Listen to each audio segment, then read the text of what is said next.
I always thought the biggest danger in our lives came from outside, the streets, strangers, the kind of threat you see on the news, until the day I realized the danger was driving my car, sleeping in my bed, and throwing a suitcase into a lake in the middle of the night. Just picture this. You look out your window and see your husband carrying a heavy suitcase, moving in this strange, tense way, like he's trying to get rid of a piece of himself. In that moment, I didn't know if it was jealousy, paranoia, or my fear finally screaming louder than all the excuses I'd been making for him. But there's a harsh truth, and I'm going to start right here with it. You don't really know the person you sleep next to until you decide to face what lives behind their silence.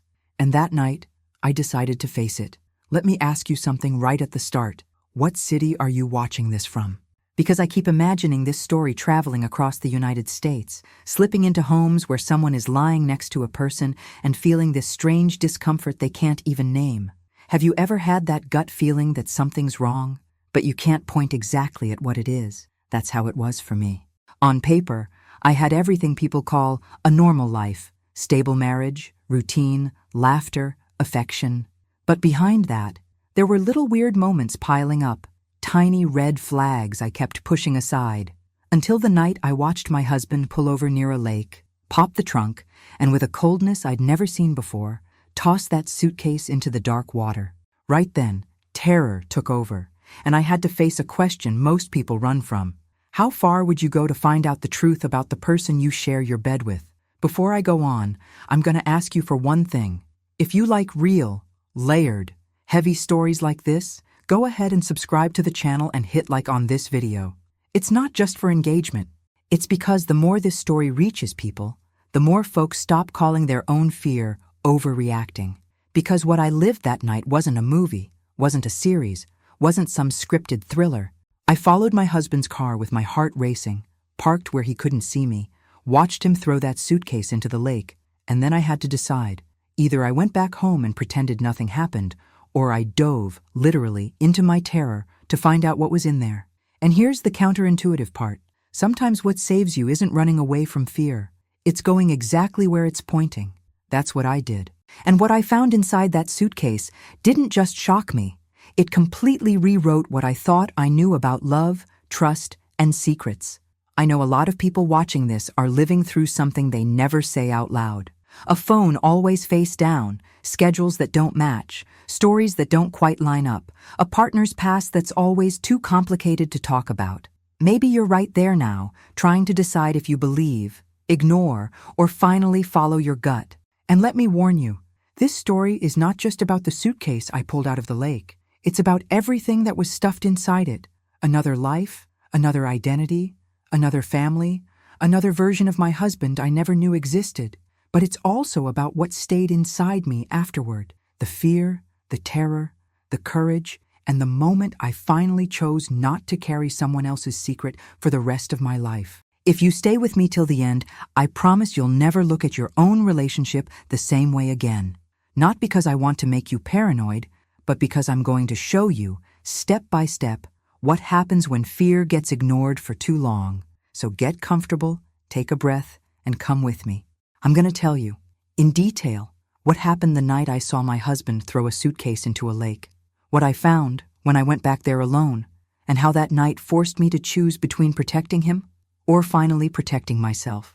Along the way, you might see yourself in a lot of things I didn't have the courage to admit back then, and maybe this story will be the push you needed to open your own suitcases that you've kept locked away. Because one thing I can guarantee you, living in fear is hard, but living while lying to yourself is a lot more expensive. I always thought I knew my husband. At least that's what I kept telling myself while I stared out the window that night. The whole house was quiet, but inside me there was this loud noise I couldn't explain. You know that feeling that something's wrong, even when nothing concrete has happened yet. That's exactly what I felt when I saw my husband crossing the garage with a suitcase in his hand. It wasn't our usual suitcase. Not a travel suitcase. It was smaller, heavier, just strange. The way he was holding that suitcase gave me a fear that didn't make any sense at the time. I didn't know if it was jealousy, suspicion, or pure terror of the unknown. All I know is that, in that moment, something inside of me woke up and said, "Pay attention. He didn't notice I was watching, or he did a really good job pretending he hadn't. He opened the car slowly, put the suitcase in the trunk like someone hiding a secret. He didn't look like the same husband who spent Sundays on the couch binge-watching shows with me. Right then, I had this strange certainty. Either I ignored what I was seeing, or my life was about to change forever. And for some reason that still scares me to this day. I chose not to ignore it. That was the night fear became the main character in my story. I could have gone back to bed, pretended I'd seen nothing, looked the other way like I'd done before. But that night, my fear seemed more lucid than my logic. When I heard the engine start, my heart started racing like it was being chased. I waited a few seconds, just enough for him to leave the street, then grabbed my keys. The terror wasn't fully formed yet, but I could already taste it in my mouth, that weird, bitter taste. I walked down the stairs almost without making a sound, like I was the one doing something wrong. Deep down, I knew. Following my husband and that strange suitcase was not something a calm wife would do. But who can stay calm when fear sits right next to you and refuses to leave? I opened the door slowly, felt the cold air hit my face, and almost turned back. Almost. Because when curiosity mixes with terror, it turns into a force that pushes you forward. I got in my car with my hands shaking, trying to breathe deep so I could at least fool myself. By the way, before I go on, tell me something. What city are you watching this from? It matters to me to imagine where this story is landing, you know? Because honestly, that night I really believed this would never be told to anyone. I turned the car on and, without thinking too much, headed in the same direction I'd seen my husband's car go. The streetlights seemed dimmer than usual, like the city knew something I didn't. I tried to keep a safe distance, with that childish fear of being caught in the act. But at the same time, the terror of losing sight of him was even bigger. Funny how, in just a few minutes, the husband I thought I knew turned into almost a stranger. Every red light felt like punishment, because I could feel the suitcase getting farther away from me. And the farther the suitcase got, the more fear filled up the empty space in my chest. A few times I thought, go back home, pretend you were asleep, tomorrow you'll forget this. But then another voice came. And what if that suitcase changes everything you think you know about him? So I kept going, like I was in a movie, but with no idea if I was the heroine or the victim. Up ahead, I could see his brake lights glow, and that was my only thread of safety. If you're still here with me, go ahead and subscribe to the channel and like this video, because this story goes a lot further. I had a feeling that night wouldn't end well, but I had no idea how bad it would get. And for some bizarre reason, even scared, I couldn't stop. It was like the suitcase itself was pulling me, even locked inside his trunk. After a few minutes driving, I realized we were leaving the busier part of town. The store lights faded, the buildings stayed behind, and the road got darker. That's when the fear changed flavor, got heavier, thicker, almost like I could grab it with my hands. I knew that road, but I had no idea why my husband would be going that way at that hour. That area was near a lake, a pretty place in the daytime, but creepy at night. And I'll be honest, when I realized where we were heading, the terror hit so hard I almost stopped the car. It was like the night's silence was warning me I shouldn't be there, but I kept going, my fingers gripping the steering wheel so tight they felt glued to it. I watched his car slow down, and my heart matched the rhythm, slower and heavier. He turned onto a dirt path, and I waited a few seconds before following along the same way. My headlights lit up the trees like living shadows trying to swallow me.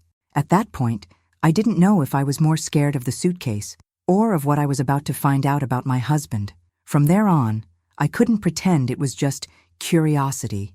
It was pure terror now, the kind that chills your spine and freezes your thoughts. And still, something stronger than fear made me keep driving.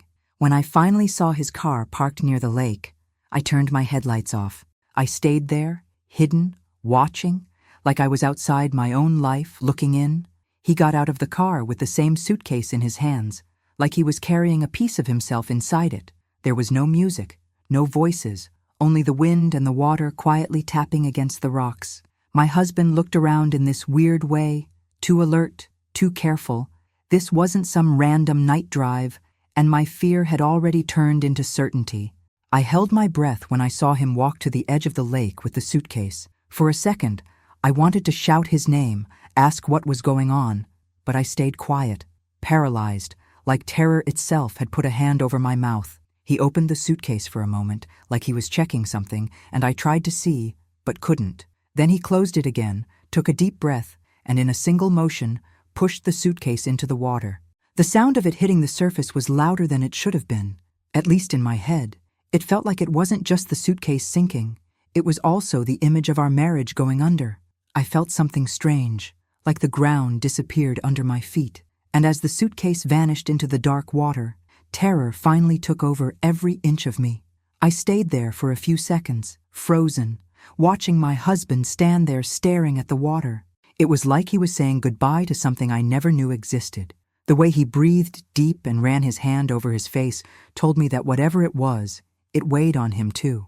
For a moment, I almost convinced myself it was some silly problem, something easy to explain.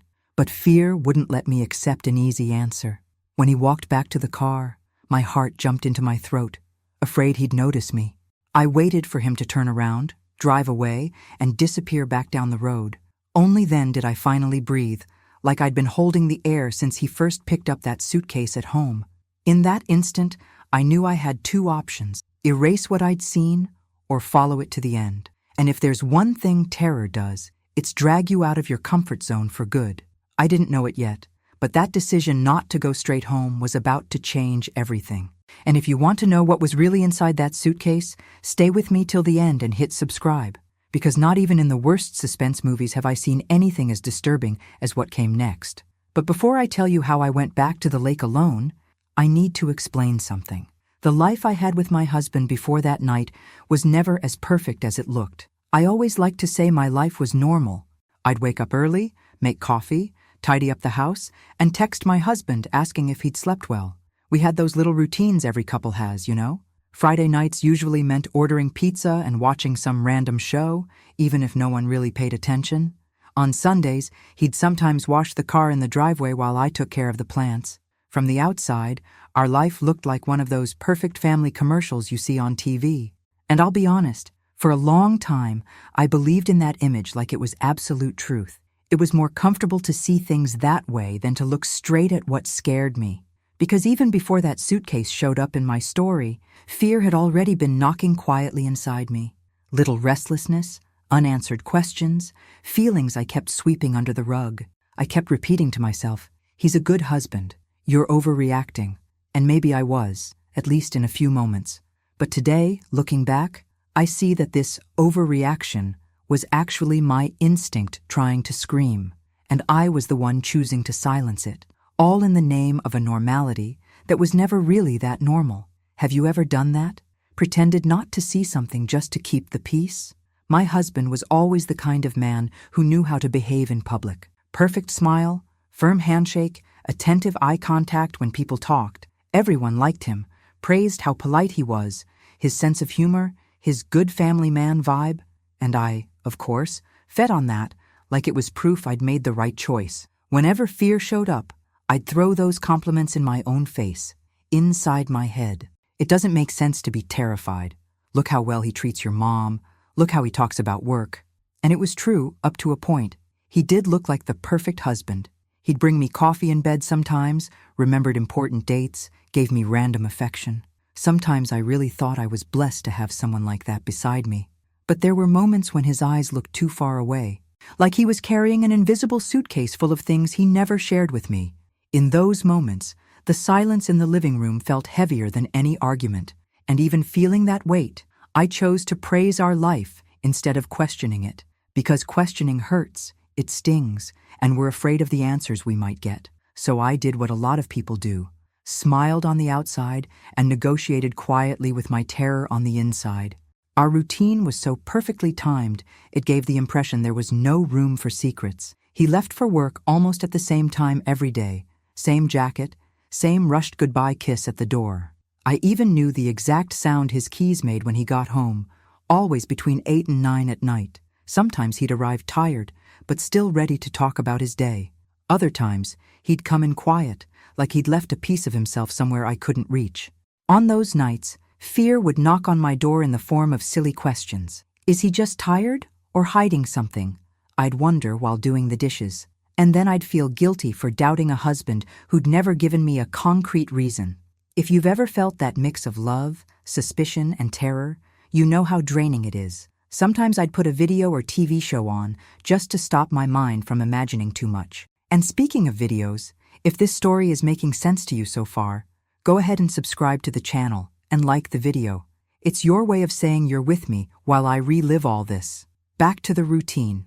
I clung for a long time to those predictable little details of our day because, without realizing it, I thought that holding on to them would keep the suitcase of secrets closed, even without knowing that one day I'd see a real suitcase sinking into a lake. Our family and friends were also part of that normal picture. At birthday parties, my husband was always the first to help set things up, move chairs, pick up the cake. He'd play with the kids, chat with the older folks, crack jokes at just the right time. No one there would ever imagine that one day I'd be telling a story about him, a suitcase, and a lake. When people asked what it was like to be married to him, I'd answer without thinking. It's great, nothing to complain about. And I wasn't lying completely, because there really were plenty of good moments. But over time, small discomforts started to show up like cracks in a wall. And instead of fixing it, I just hung a picture over it and pretended everything was fine. Sometimes he'd disappear for a few hours with half-baked excuses about traffic or last-minute plans. I'd ask, lightly, where he'd been, but backed off fast when I saw his expression turn more serious. It felt like, behind that kind, helpful man, there was a locked room I wasn't allowed to enter. And it was that fear of opening the wrong door that kept me blind to a lot of things. The truth is, terror doesn't start out big. It starts small, living in the silence between one sentence and the next. And if we let it, it grows quietly, without a sound, until it takes up everything. It was only after the suitcase in the lake that I understood the real size of the terror I'd been feeding without knowing. There was one night, long before the suitcase, that today feels like a preview of what was coming. My husband got a call late, almost midnight, and went out to the backyard to answer it. I'm not the type who likes to invade someone's privacy, but that behavior set off an alarm. He was talking softly, pacing back and forth, like he was trying to hold on to something slipping through his fingers. When he came back inside, he said it was work stuff, some last-minute problem. I smiled, accepted it, and went to bed, but the fear of being lied to stayed tucked under my pillow. Back then, I didn't call this terror. I called it emotional exhaustion. But the body knows before the mind, and mine already reacted to the smallest weird thing he did. One day, while going through a drawer, I found a small key I didn't recognize. I asked what it was for, and he answered way too fast, saying it belonged to an old cabinet at work. The explanation sounded plausible, but the way he said it reminded me of someone rushing to hide a suitcase. Funny how now everything connects. The key, the phone calls, the silence, the distant stare. At the time, I shoved my fear into a mental drawer, like we do with paperwork we don't want to deal with. But some things don't disappear. They just wait for the right moment to blow up in our face.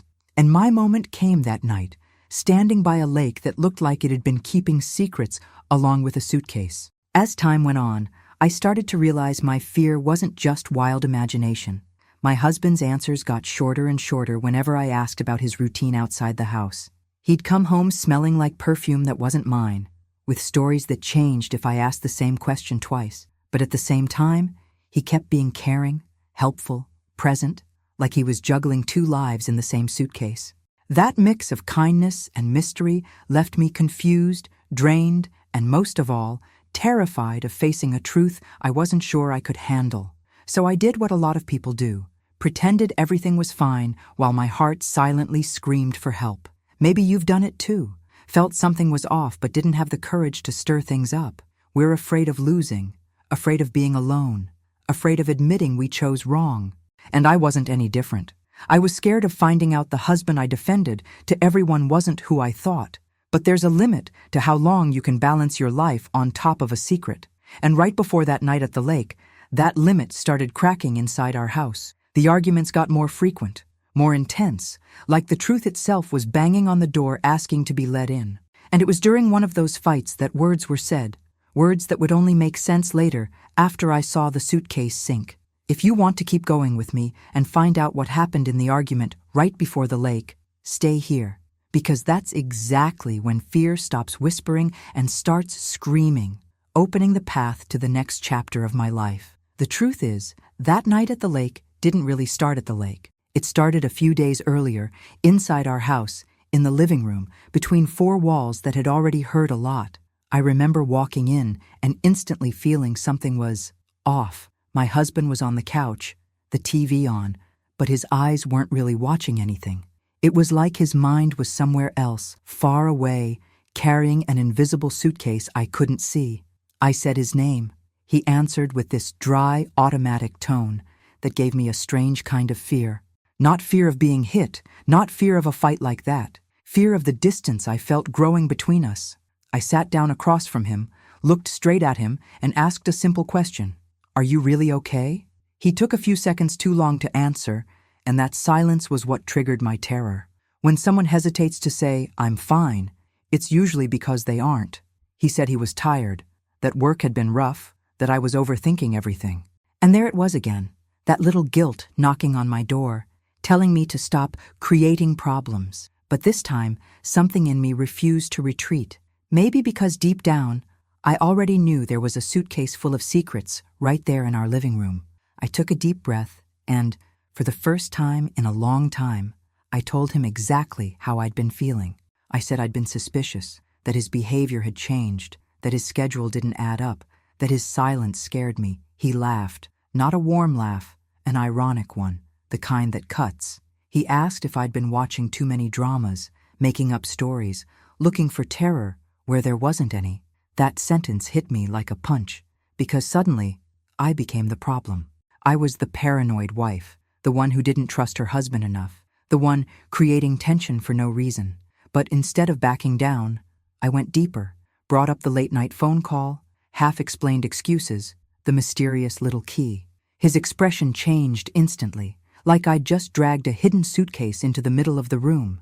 His jaw tightened, his eyes hardened, and the air got heavier in a way that had nothing to do with the weather.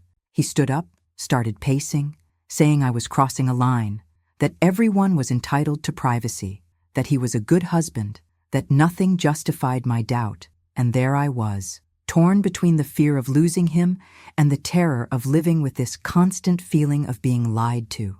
At some point, the argument stopped being about the dishes, the schedule, or the phone calls. It went somewhere much deeper.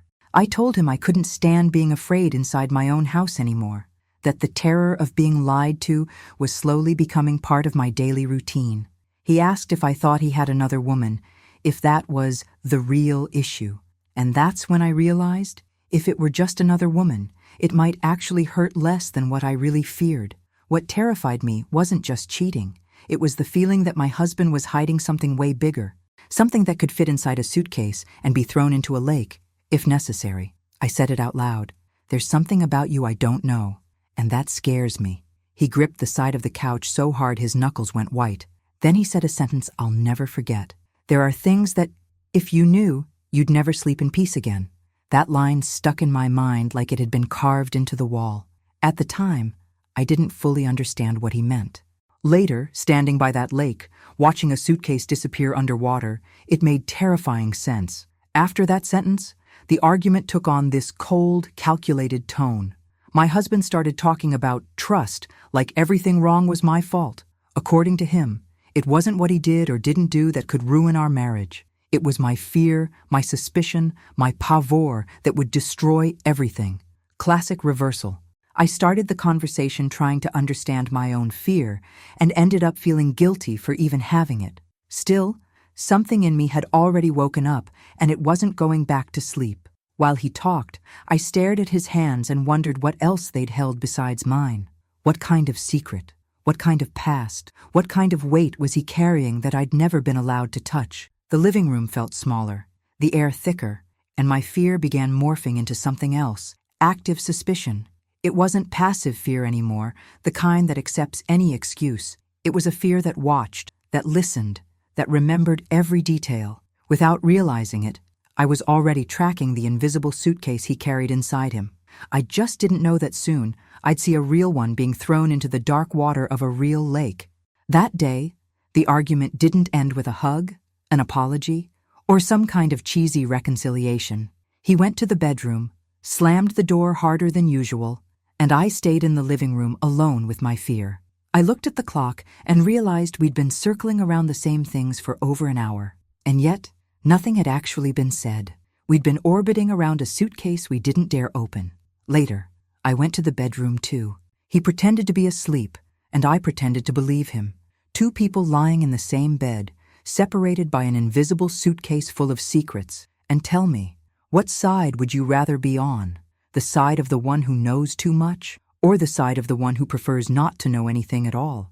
In the following days, the atmosphere changed in a way that was almost rehearsed. My husband started acting even more carefully, like every step was measured. He talked less on the phone when I was around, closed drawers faster, checked the time more often. I pretended not to notice, but on the inside, my fear was taking notes. That argument had opened a crack, and nothing went back into place. Then, one night, he came home later than usual, with that tense look I already recognized. He ate quickly, barely spoke, then locked himself in the office for a while. When he finally came out, he was carrying a black suitcase I'd never seen before. And in that exact moment, I knew a line had been crossed. My fear became certainty. My terror became fuel. And that suitcase was about to lead us both to the edge of a lake in the middle of the night. That night, when I saw my husband crossing the living room with that black suitcase, it felt like I'd reached a crossroads. It was like life had put two doors in front of me.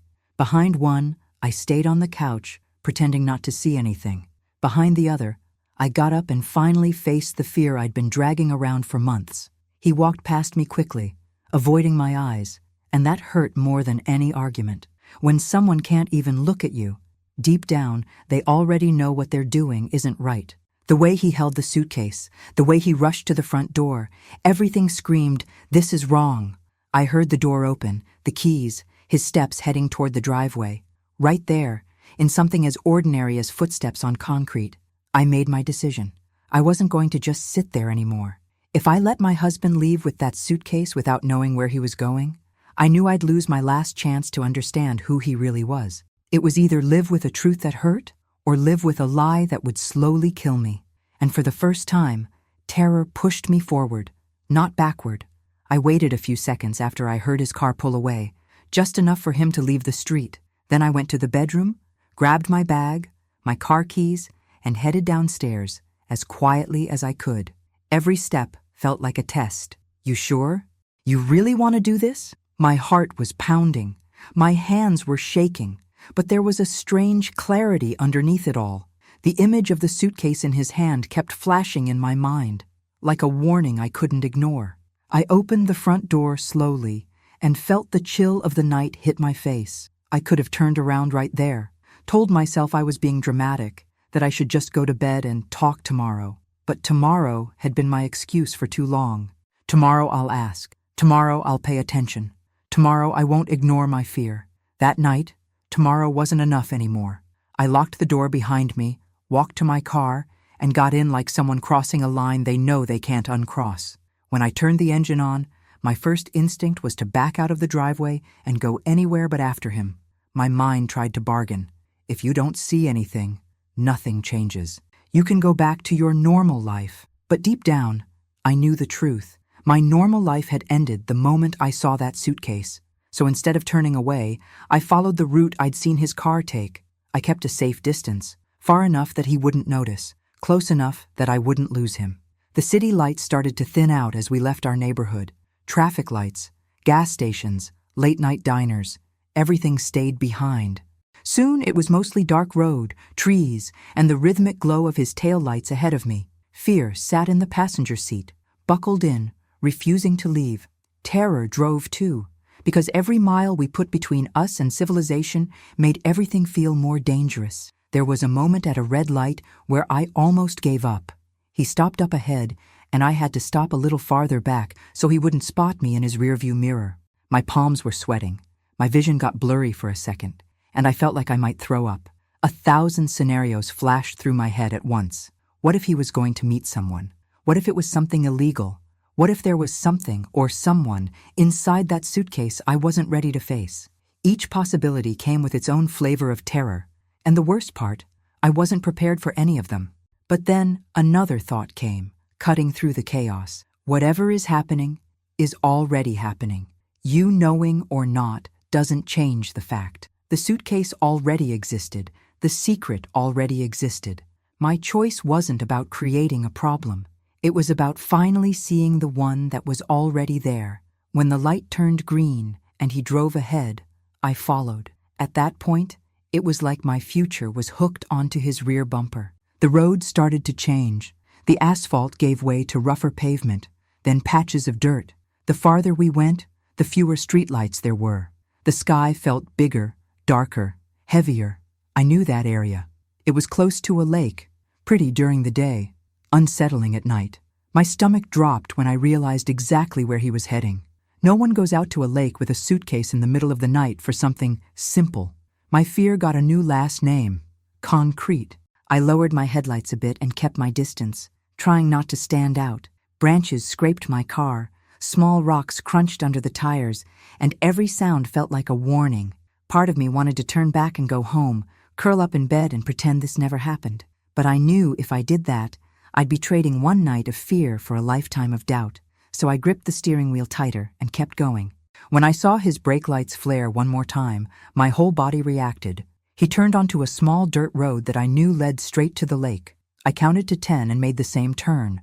By then, there were no more houses, no more lights, no more witnesses, just us, the road, and the darkness. I saw him park near the water. I killed my lights before getting too close and let my car roll a little to a stop, hidden behind some trees. From where I was, I could see his silhouette getting out of the car and opening the trunk.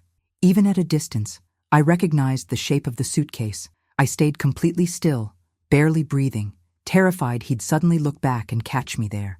And it was in that exact moment, alone, in the dark, watching my husband pull a suitcase out of his car by a lake in the United States, that I understood. This wasn't just suspicion anymore. This was my life splitting in two right in front of me. What I chose to do next would decide which side I'd live on. I remember the exact moment my husband started walking toward the lake. The suitcase looked heavier than it really was, just by the way he carried it, like he had put his whole past inside. The sound of the rocks crunching under his shoes echoed way too loud in that brutal silence. I watched from a distance, curled up in my own car, with fear squeezing my ribs from the inside. Every step he took felt like I was being pushed closer to a truth I wasn't sure I wanted. The reflection of the water was dark, almost like a dirty mirror, and seeing his silhouette outlined against it filled me with pure terror. He kept scanning the area, looking around, making absolutely sure he was alone. And that was the part that scared me the most. That kind of caution doesn't show up on the first time. You only move that smoothly when you've done something like that before.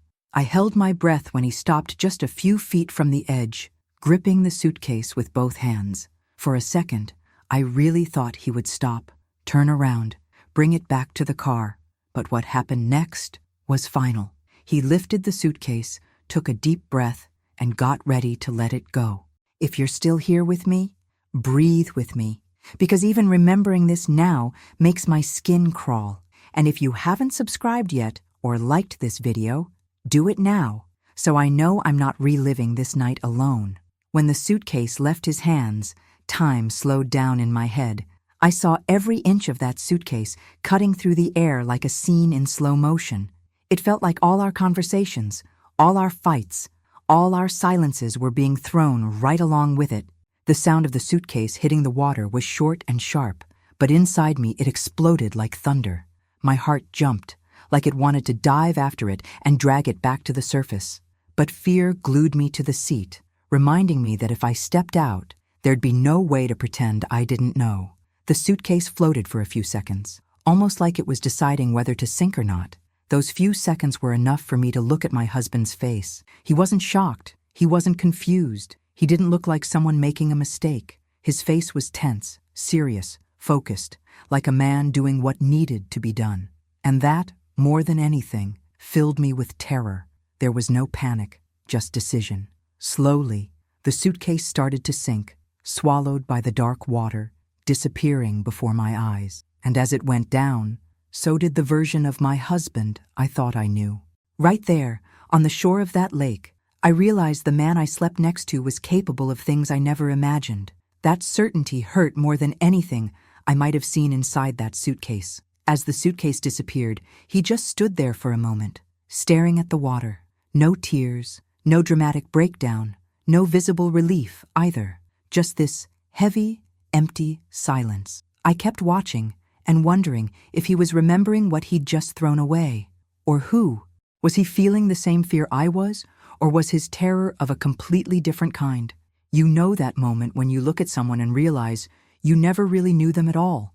That's exactly how it felt, even from a distance, hidden inside my car. He wiped his face with both hands, like he was trying to erase some image from his mind, and then turned back toward the car. That was the moment I almost threw everything away and got out. I wanted to scream his name, to ask what he'd done, to demand the truth right there, but terror held my tongue. I suddenly realized I wasn't just afraid of the suitcase anymore. I was afraid of him, of what he might do, of how he might react if he found out I'd seen everything. So I stayed frozen, watching the scene like it was a movie I never bought a ticket for. After a few minutes, he walked back to the car. I shrank down in my seat, terrified he'd notice my outline or catch a glimpse of my face in the dark. Every step he took toward his car sounded like a hammer hitting my conscience. What am I going to say if he finds me here? What am I supposed to invent? But even as I panicked, another thought was whispering behind it. There was no going back from that night. He got in, turned the engine on, and just stayed there for a moment, like he was regrouping his thoughts. I could almost feel him wondering if anyone had seen him. But for whatever reason, luck, carelessness, something else, he didn't look back. He turned the car around and drove off the same way we'd come. I waited a while before turning mine on, just to give him enough distance. When I finally did, my hand was shaking so much I could barely shift gears. It was fear, it was terror, it was adrenaline, it was everything mixed together. And still, somewhere underneath all that, a new idea was starting to form, an idea that would eventually take me back to that lake alone. Driving home, it felt like the road had doubled in length. Every curve, every tree, every shadow replayed the same image, the suitcase disappearing into the lake. I couldn't get the sound of the splash out of my mind, as if the water had swallowed more than just an object. My husband's face kept flashing in my memory, not the man from our wedding photos, not the man on the couch watching TV, but the one standing at the edge of the lake, calm and focused, throwing away a secret in the dark. I kept trying to picture what I'd do when I got home. Would I confront him in the living room? Would I ask him point blank what he'd thrown into the water? Just imagining the conversation made me sick to my stomach. It's incredibly hard to look at someone you love and admit you might be in danger, not just physically, but emotionally, psychologically. I remembered every moment from our life together and tried to fit this new piece into the puzzle. But it didn't fit anywhere. It didn't belong. That suitcase wasn't the beginning of a problem. It was the result of something that had started long before I ever noticed anything was wrong. When I finally pulled into our driveway, I didn't get out of the car right away. I just sat there, in the dark, trying to decide who I was going to be from that moment on. The wife who turns a blind eye and pretends nothing happened, or the woman who goes back, digs up the truth, and risks her entire world changing. I knew one thing for sure. I wasn't going to sleep that night, not with the sound of that suitcase sinking replaying in my head over and over. I walked in, heard the shower running. He'd gotten home just a little before me. He kissed my forehead like always and asked if everything was okay. The normality in his tone scared me more than anything. I nodded, played along, pretended everything was fine. But inside, something had already shifted. That night, even before I knew it, a decision was writing itself inside me. I wouldn't rest until I knew what had been inside that suitcase. And that's exactly what would lead me to do what a lot of people would never have the courage to do. Go back to that lake, alone, in the middle of the night. Honestly, the strangest part of that night wasn't seeing my husband throw the suitcase into the lake. The strangest part was coming home and pretending nothing had happened. I walked in like any other night, put my bag down in the same spot, kicked off my shoes on the same rug. The house smelled the same, looked the same. Every photo on the wall was still smiling at me. But nothing was the same. Not really. I could hear the shower running, which meant he was in the bathroom, washing the lake off his skin like it was no big deal. The same man I'd watched throw a suitcase into the dark water was now humming under the hot water like it had been just another day. He came out with a towel around his waist, kissed my forehead, and casually asked if I'd eaten. I said yes, using the most normal voice I could force out, afraid my fear would spill out with the words. For a few minutes, I almost believed the act we were both putting on. He talked about work, traffic, some random thing that happened during the day. I nodded, answered here and there, watching him as if I were meeting a stranger wearing my husband's face. When he finally said, "Let's go to bed, we've got an early morning tomorrow," a chill went down my spine, because I knew his night would end as soon as the light went off. Mine was just getting started. We lay down like always, respective sides of the bed, same pillows, same blankets. He turned his back to me, scrolled his phone for a bit, then his breathing slowly got heavier. It didn't take long before he was out. I stared at the ceiling, hearing every sound in the house as if it was being amplified.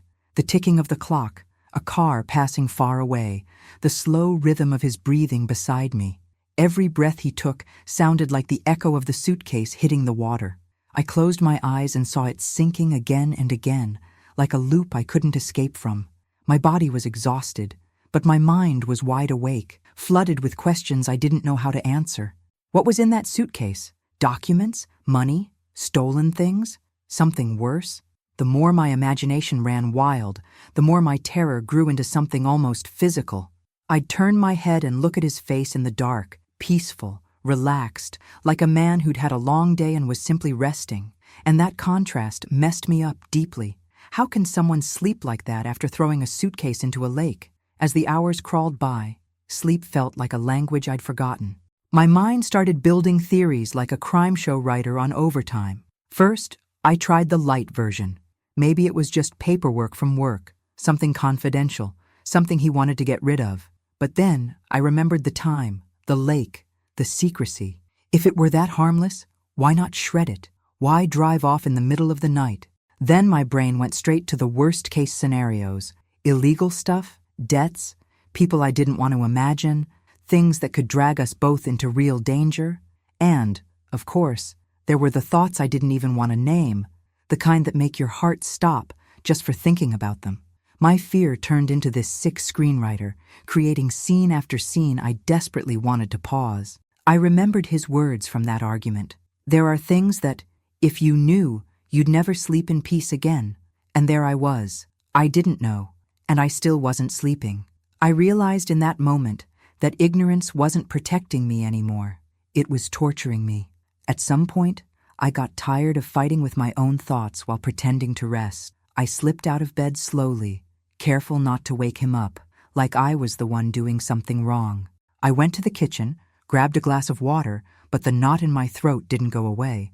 I opened the fridge without even knowing what I was looking for, then closed it again. The house that felt cozy during the day now seemed like a stage where everything was fake. I turned on a small light in the living room and sat down with my phone in my hand. For a moment, I thought about Googling the lake, news, anything connected to that place. But deep down, I knew no search result could tell me what I really wanted to know, what my husband had put in that suitcase. I thought about texting someone, a friend, a family member, asking for advice. But how do you even start that conversation? Hey, I followed my husband and saw him dump a suitcase in a lake. What do? The shame, the confusion, the fear, all of it told me to keep quiet. So I did, for a while. Then something shifted. Between one anxious thought and the next, an idea started to take shape. Not a gentle thought, more like a punch to the chest. What if I went back? What if I went back to that lake, alone, and tried to find that suitcase? Just thinking about it made my stomach twist. My rational side immediately stepped in. It's too dangerous. What if someone sees you? What if the water is too deep? What if you actually find it and can't handle what's inside? But then came another thought, calmer, stronger. What if you don't go and spend the rest of your life wondering? The terror of not knowing started to feel bigger than the fear of what I might discover. That's when I realized I wasn't just scared of my husband's secret. I was scared of becoming the type of woman who stays in the dark by choice. I went back to the bedroom at some point, my heart still racing. He was there, in the exact same position, sleeping deeply. For a few seconds, I watched him from the doorway, trying to reconcile the two versions of him, the man I married and the man at the lake. The clock on his nightstand said it was almost 3 a.m. I knew I didn't have much time before dawn. I lay down again, not to sleep, but to plan. My decision formed in pieces, like a picture slowly coming into focus. I would wait a little longer, let his sleep get even heavier. Then I'd get up, grab my keys, a flashlight, maybe an old rope from the garage, and go back to the lake. Fear was still there, sitting on my chest, but now it was sharing space with something else, determination. Terror kept whispering, "Don't go." But that other voice, quiet, firm, kept saying, "It's now or never." I closed my eyes for just a few minutes, not to rest, but to visualize every step, the road, the turn, the dirt path, the exact spot where he'd stood. When I opened my eyes again, the decision wasn't a maybe anymore. It was a plan. If you're still here with me, don't forget to like this video and subscribe, because from here on out, everything goes deeper.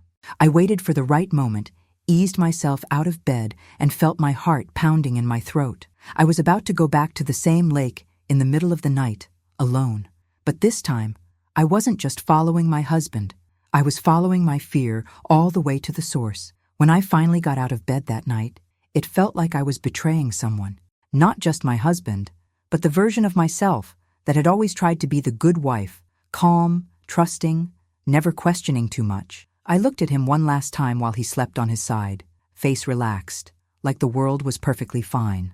That image gave me a strange kind of fear, because it felt like only I was carrying the terror of that night.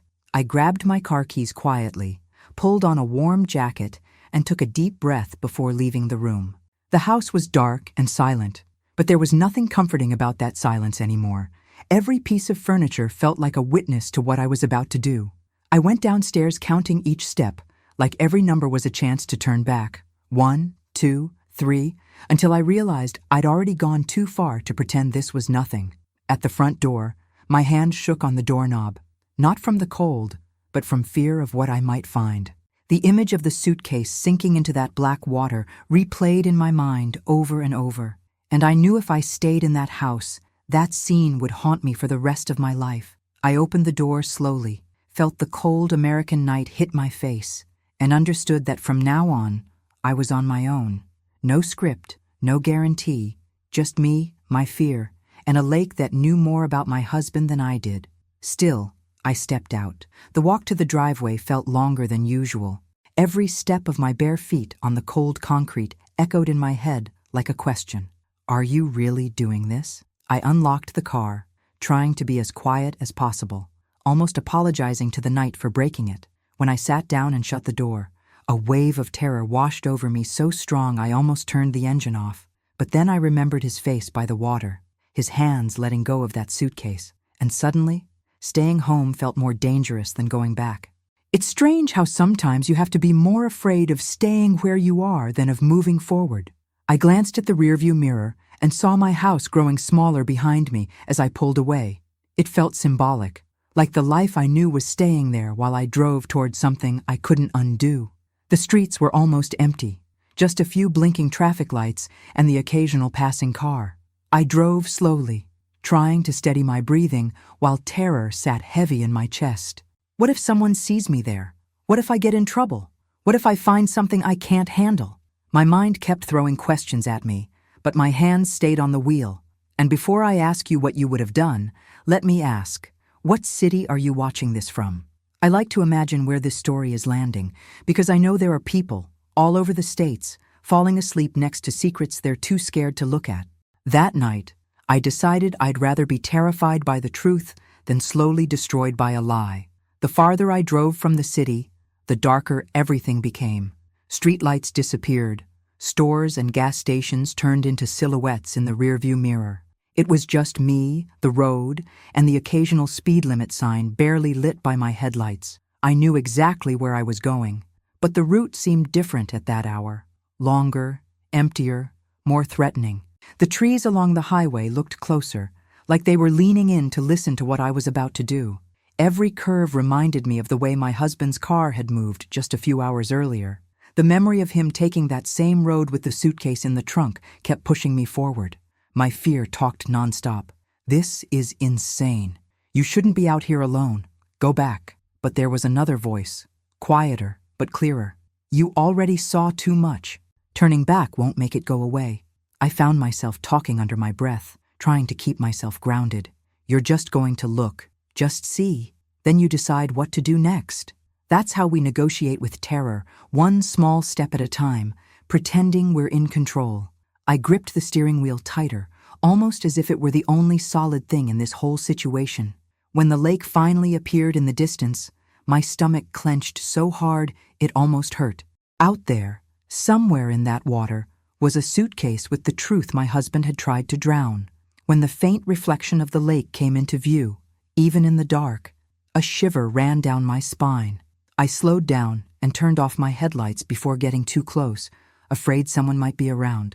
But there was no one, just the dirt road, the cold air, the trees, and the dark water waiting in silence. I parked a little farther back than my husband had, trying to keep the car somewhat hidden. This time, the trunk I was interested in wasn't his. It was the one at the bottom of the lake. I stepped out slowly, shut the door as quietly as I could, and leaned against the car for a second. That was the first moment I truly thought about giving up and going home. I was alone, in the middle of the night, near a lake in the United States, with no one around and no one who knew where I was. That's not just fear. That's raw vulnerability. But something deeper wouldn't let me walk away. I grabbed the flashlight I'd brought, turned it on, and started making my way toward the water. Each step made the ground crunch beneath my shoes, and the noise felt too loud in all that silence. I couldn't shake the feeling that at any moment my husband would appear behind me and catch me there. That possibility was its own kind of terror, but I kept going anyway. When I got close to the shore, I stopped and swept the flashlight beam across the surface of the water. It was calm, almost still, like nothing had disturbed it in ages. If I hadn't seen him throw the suitcase in, I would have sworn that lake was innocent, but I knew better. The flashlight picked up a few rocks, some branches, footprints in the dirt that could have been his or mine from earlier. I tried to remember exactly where he'd stood, how far he'd been from the car, where the suitcase had hit the water. My mind replayed the scene over and over, trying to line up the memory with what I was seeing now. I knelt down near the shore, feeling the cold moisture in the ground soak through the knees of my pants. The smell of wet earth and algae mixed with the chill of the night air. My body was trembling, but my focus was sharper than it had been in a long time. It was like everything else in my life had faded into the background. All that existed now was me, that lake, and a suitcase hiding at the bottom. For a few minutes, I just scanned the water, looking for anything, any shape, any reflection, any clue. Then a wild thought crossed my mind. What if the suitcase hadn't sunk that deep? What if, somehow, I could reach it? I know it sounds crazy. Going into a lake alone in the middle of the night, looking for a suitcase you're terrified to open? It is crazy. But in that moment, going home without trying felt even crazier. I looked around one last time. No lights, no cars, no voices, nothing. So I untied my shoes and slipped them off. The contact of my bare feet on the cold ground brought me back to reality for a second. You've completely lost it, I thought, rolling up the bottom of my jeans. But the image of the suitcase sinking still had a grip on me. My fear tried to drag me backward. You can't swim that well. The water could be deep. You could slip. Terror went further. What if you touch it? What if you open it? What if you see something you can never unsee? Even so, the question that haunted me the most was this. And what if you don't try, and live with that doubt for the rest of your life? That question pushed my feet forward until they touched the icy water at the edge of the lake.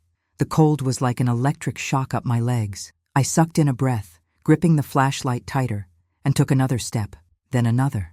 The water wrapped around my ankles, then my shins, each inch making the terror rise just as fast as the water. If you've been with me through this whole story, don't forget to hit like and subscribe, because what happened next, out there in that lake, with the suitcase so close and so far at the same time, was the moment my fear stopped being just a feeling and became something I could literally reach out and touch. When I took that first real step into the lake, the water felt like it was biting my skin. It wasn't just cold. It was the kind of cold that shocks your body into paying attention. Every little wave that touched my ankles seemed to ask, "Are you sure you want to do this?" No, I wasn't sure. Not at all. But I knew for a fact that the fear of not knowing had grown bigger than the fear of what I might find. The flashlight shook in my hand, more from terror than from the cold. I could feel the uneven ground beneath my feet, slippery mud, loose rocks, sharp little sticks. All I could think about was how my husband had chosen this exact place to dump that suitcase. I was stepping into the same water that had swallowed his secret. It felt like I was following his footprints into a part of his life I was never meant to see.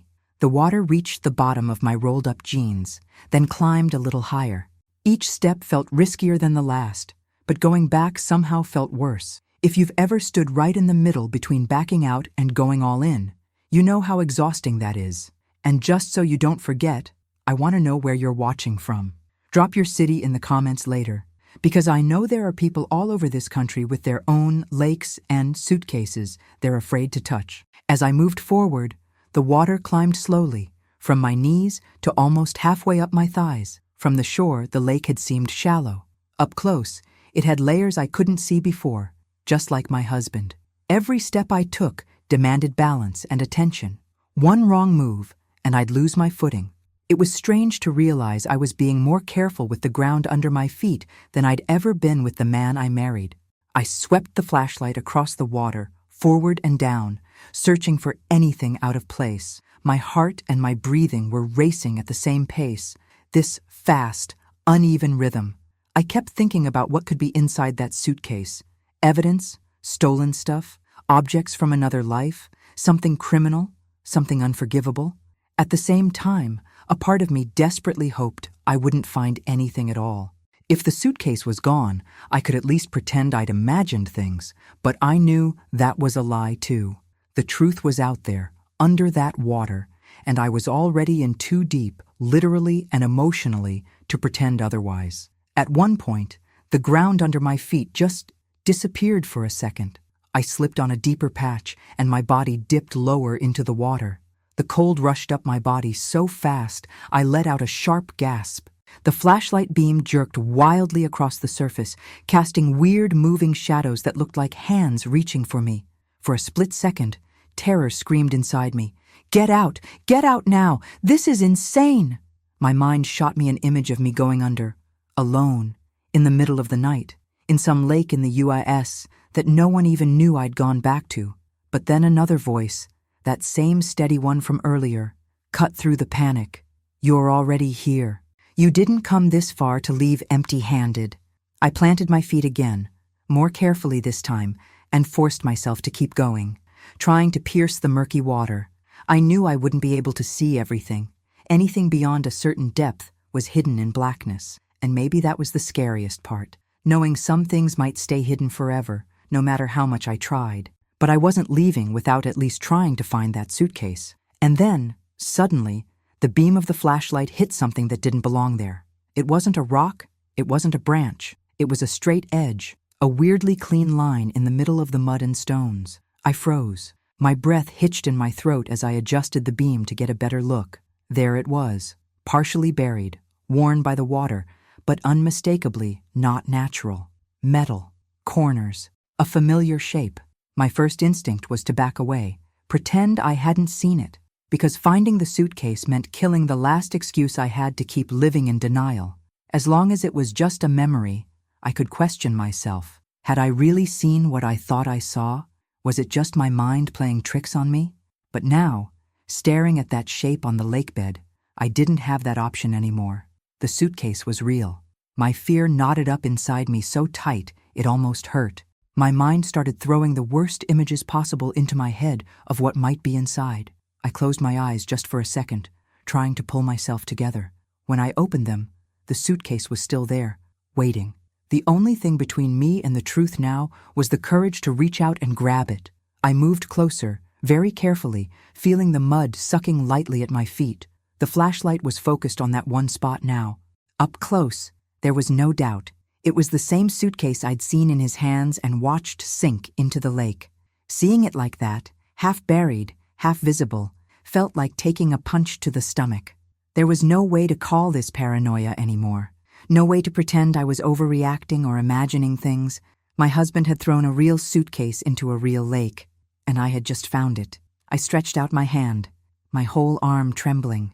It felt like the lake itself was trying to hold me back. Fear whispered that all I had to do was turn around and walk away, leave the suitcase right where it was. But another part of me was louder now, the part that remembered every lie, every half-answer, every long silence. If I didn't open that suitcase, I knew I'd never trust my own mind again. My fingers brushed against the cold metal. It was rough with dirt and algae. That touch sent a shock through me, like I was physically touching my husband's lies. And as twisted as it sounds, that's when I knew I wasn't going to let terror stop me this time. It could walk beside me, scream inside my head, make my hands shake, but it wasn't going to make me turn back. I gripped the handle and pulled. The suitcase didn't move much at first, stuck in the mud like the lake itself wanted to keep it. I adjusted my stance, dug my heels in, and pulled harder. Water sloshed, mud resisted, and for a moment I thought it wouldn't budge. Maybe this is a sign to stop, fear tried to argue. But I'd already crossed so many emotional lines that stopping there felt like abandoning myself. I took a deep breath and pulled with everything I had left. This time, I felt it give. Slowly, the suitcase started to come free, rising out of the mud like something being dragged out of a grave. It was heavier than I expected, physically and in every other way. I dragged it toward a shallow rock near the shore where I could rest it partially above the water. By the time I got there, my arms were burning, my legs were numb, and my heart was pounding so hard it almost hurt. The suitcase was finally there, right in front of me, wet, dirty, heavy. If you're still here, don't forget to hit like and subscribe, because from this point on, there's no going back. Finding the suitcase was only the beginning. The real terror was about to start when I opened it. When I finally managed to prop the suitcase up on that rock, I just stared at it for a few seconds. The beam of my flashlight was shaking, making the shadow of the suitcase look even more threatening. It was the same suitcase I'd seen in my husband's hands, but now it felt heavier, loaded with all the fear and questions I'd brought with me. Part of me wanted to just shove it back into the water and pretend none of this had ever happened, because up until that moment, I still had a tiny escape. I could tell myself I'd imagined it, that it wasn't as bad as I thought. But opening that suitcase meant signing a contract with the truth. My fingers were so cold I couldn't even tell if they were numb from the water or the terror. The latch looked smaller than I remembered, but it felt like the heaviest thing I'd ever touched. I thought about my husband, sleeping peacefully back at home, completely unaware that I was here dragging his secret out of a lake. I thought about the life we'd built, the version of him I thought I knew. All of that was sitting right in front of me now, inside a wet, muddy box of metal and fabric. I took a deep breath, leaned in closer with the flashlight, and wrapped my hand around the latch. If I went home now without opening it, the lake would become my lifelong nightmare. So even with terror screaming inside me, I pulled. The metal was ice cold and rough under my fingers. I tried once, but my hand slipped, whether from the water or pure fear. I don't know. I wiped my palm on my jacket, grabbed the latch again, and this time pulled with more control. The little click it made when it snapped open was one of the loudest sounds I've ever heard in my life. It felt like the crack of a secret finally breaking open. For a moment, I closed my eyes, as if I could delay reality just a few seconds longer. The flashlight, wedged awkwardly nearby, lit only half of the suitcase, making everything look even more surreal. I started to lift the lid slowly, half expecting something to jump out. Nothing did. What came first wasn't a sight. It was a smell, damp, stale, like old fabric and paper that had been buried for a long time. It wasn't the smell of death like you see in movies, but fear has a way of turning any smell into something worse. I opened it wider until I could really see inside, and that's when terror punched me right in the chest. The first thing I saw was fabric, dark, heavy, folded fabric taking up almost half the suitcase. I reached in and pulled it back carefully with my fingertips. It was a thick coat, the kind you'd use in really cold weather, colder than where we lived now. There were dark stains in some areas, blurred by the water but not completely erased. I didn't need a lot of imagination to guess what those stains might have been. Under the coat, there was a worn-out leather wallet, zipped shut and swollen from all the water it had absorbed. Next to it lay a small metal box, about the size of a book, scratched and dented. Scattered around were stacks of photos, some of them stuck together, their edges dissolving from the moisture. I carefully picked one up and tried to peel it away from the others. It took a moment, but the image eventually came into focus under the flashlight. My heart stopped. It wasn't our family in the photo. It was my husband, younger, but definitely him, holding another woman and a small child in his arms. He had the same smile he'd given me in our pictures, but the world around him was different. That was the moment my fear changed shape again. It wasn't just about crime or danger anymore. Now it was also about betrayal, lies, and a whole life I had never been told about. I almost dropped the photo back into the water because my hands were shaking so badly. The lake felt even more silent now that I knew it was hiding more than just a suitcase. Those pictures weren't random. They were proof that my husband had once had a completely different life, with a woman and a child I'd never heard of. I grabbed another photo, then another. In every single one, he was with that same woman and that same little girl, laughing at a park, sitting on a couch, at what looked like a birthday party. He looked happy, the way he'd looked with me in the beginning. My chest tightened as the truth formed in my mind. He hadn't just had a relationship before me. He had had a family. I forced myself to look away from the photos and reached for the plastic envelope I'd seen lying on top earlier. It was cloudy and wet, but some of the papers inside were still readable under the flashlight. I pried it open and pulled out a document. Even with the smudged ink, I could clearly see a face photo. His face. But the name printed underneath wasn't the name I knew.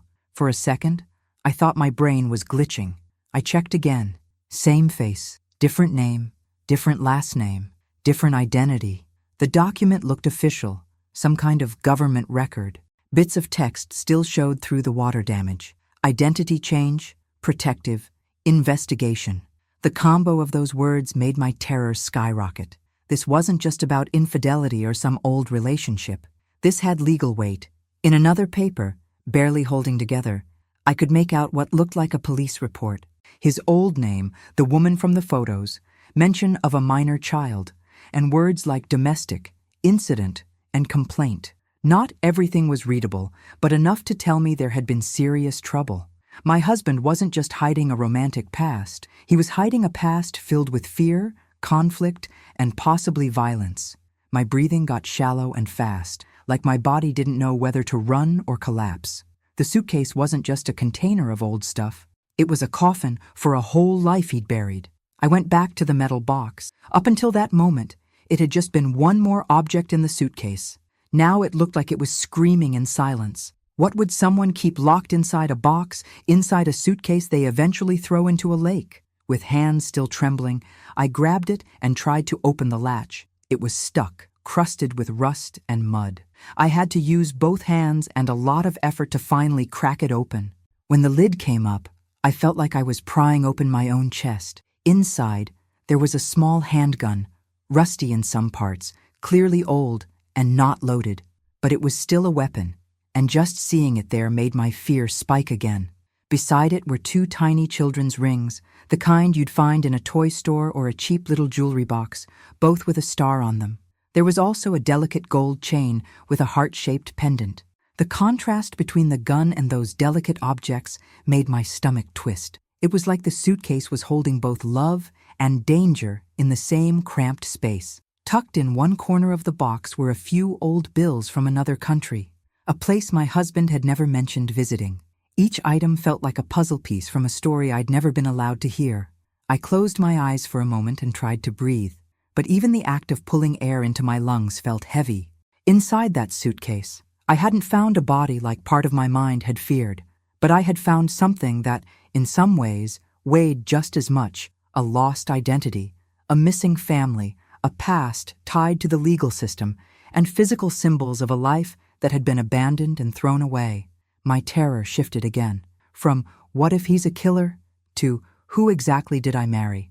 Because maybe he wasn't a monster, but he clearly wasn't just the gentle, quiet man I thought he was. He was someone who had once held a gun, someone who had once held those tiny rings, someone who had once loved that little girl in the photos, and someone who had chosen to bury all of that instead of facing it. I knew then that the suitcase couldn't go back into the lake. Whatever happened next, it was coming with me. And my life, from that night on, would never be simple again. Driving back from the lake with the suitcase in my trunk felt like smuggling a ghost. I kept checking the rearview mirror, half expecting to see my husband's car appear out of nowhere. The suitcase thumped lightly against the inside of the trunk every time I hit a bump, and each sound was a reminder of what I'd seen inside. The coat, the photos, the gun, the rings, the documents with his other name. My head was spinning, like my thoughts were all tangled in a knot I couldn't loosen. I tried to match that unknown man in the documents with the husband I knew now. Nothing fit. It was like trying to combine two different people into a single body. By the time I pulled into our driveway, my hands were sore from gripping the wheel so tightly. I didn't bring the suitcase inside right away. I left it in the trunk, hidden away, like I needed a few more hours to process the idea that I'd actually pulled it out of the lake. I walked into the house and saw him sleeping, peaceful, like nothing in the universe was wrong. I stood there in the doorway for a moment just watching him. Was he the man who brought me coffee in bed? Or the man who had thrown a suitcase full of secrets into the dark water? The answer terrified me. He was both. That morning, I pretended everything was normal. I made coffee, asked about his day, listened as he talked about work and deadlines. He moved around the kitchen like he always did, completely unaware that part of his past was sitting in the trunk of my car. Every word he said became suspicious in my mind, not because they were necessarily lies, but because I didn't know which version of him was talking. As he spoke, I kept replaying the name I'd seen on that document, the one that wasn't the name I knew. I memorized it. First name, last name, city. When he finally left for work, I waited until his car had fully disappeared from sight. Then I went to the garage and opened my trunk. There it was, the suitcase. Only now, instead of being submerged in a lake, it was sitting in my car in an American suburb, waiting for me. I grabbed it and carried it inside, my arms protesting under the weight. I could feel my fear trying to hold me back, telling me to stop, to forget, to put everything back. But curiosity and self-preservation were louder. I laid everything out on the kitchen table like a crime board. Photos, documents, the metal box, the gun, the jewelry. It was time to stop guessing and start finding real answers. I started with the simplest thing I could, his other name. I picked up the least damaged document, the one where his photo was clear under a different identity. I wrote the name down on a notepad, along with the city and the state listed there. Then I sat down at my laptop, opened a browser, and typed in his old name with shaking hands. My heartbeat echoed in my ears while the page loaded. I was terrified I wouldn't find anything, but I was even more terrified that I would. And I did. Old news articles, short mentions in public records, bits and pieces of a story that had never been told to me. In some of them, he was listed as a witness in a serious criminal investigation. In others, his name appeared alongside words like domestic incident, protective order, ongoing investigation. Nothing was fully clear, but all of it pointed to one simple truth. My husband had a past that didn't match the nice, quiet guy narrative. One article in particular made my blood run cold. It was a small local piece, grainy photo, low resolution. But even in bad quality, I recognized him. Younger, standing beside the same woman from the suitcase photos. The text mentioned conflict, accusations, police involvement. There was also mention of a little girl, a daughter, their daughter. My mind struggled to keep up as fear sat heavy on my shoulders. So he wasn't just a divorced man with a complicated ex. He was someone who'd been involved in something intense enough to end up in court documents and news clippings. Another file I found referred to a change of identity, a recommendation for relocation due to safety concerns. It was like reading a stranger's biography, except that stranger lived in my house, kissed my forehead, and knew how I liked my coffee. I slammed the laptop shut at one point and just leaned my forehead on the table, trying to steady my breathing. This wasn't just emotional betrayal anymore. It was a whole life hidden behind a new name. Among the papers from the suitcase, I found a partially ruined handwritten letter. The handwriting wasn't his. It looked like it belonged to a woman, probably the same woman from the photos. Some parts were too smudged to read, but a few sentences were still painfully clear. I can't live in fear like this anymore. Our daughter doesn't deserve this terror. You said you would change, but you didn't. I read those lines over and over, imagining her sitting somewhere, writing that letter with tears and shaking hands. Further down, almost erased, there were hints about leaving, disappearing, doing whatever it took to keep the child safe. That letter hit me harder than any article or legal document, because it wasn't written by a lawyer or a judge. It was written by someone who had lived with my husband's other side, someone who had felt the same terror I was beginning to feel. It made one thing heartbreakingly clear. In that story, he hadn't just been a victim of circumstance, he'd also been part of the problem. As I stared at all of it spread across my kitchen table, I realized something uncomfortable. I wasn't just scared of my husband anymore. I was scared of the version of myself who had gone years without knowing any of this. The wife who had smiled at parties, bragged about her great marriage, defended him when people asked why he never talked about his past. I had done all of that, not because I was stupid, but because I trusted him. I trusted the story he chose to tell me. Now, sitting there in an American kitchen with a lake-soaked suitcase open in front of me, I understood the size of the lie. He hadn't just left his past behind. He'd tried to drown it, and he'd dragged me into that water without telling me. From that day on, I stopped looking at my husband as just my husband. He became two people in my eyes, the man I shared a life with, and the man who had once lived under another name with another family, and so much fear that everything blew up.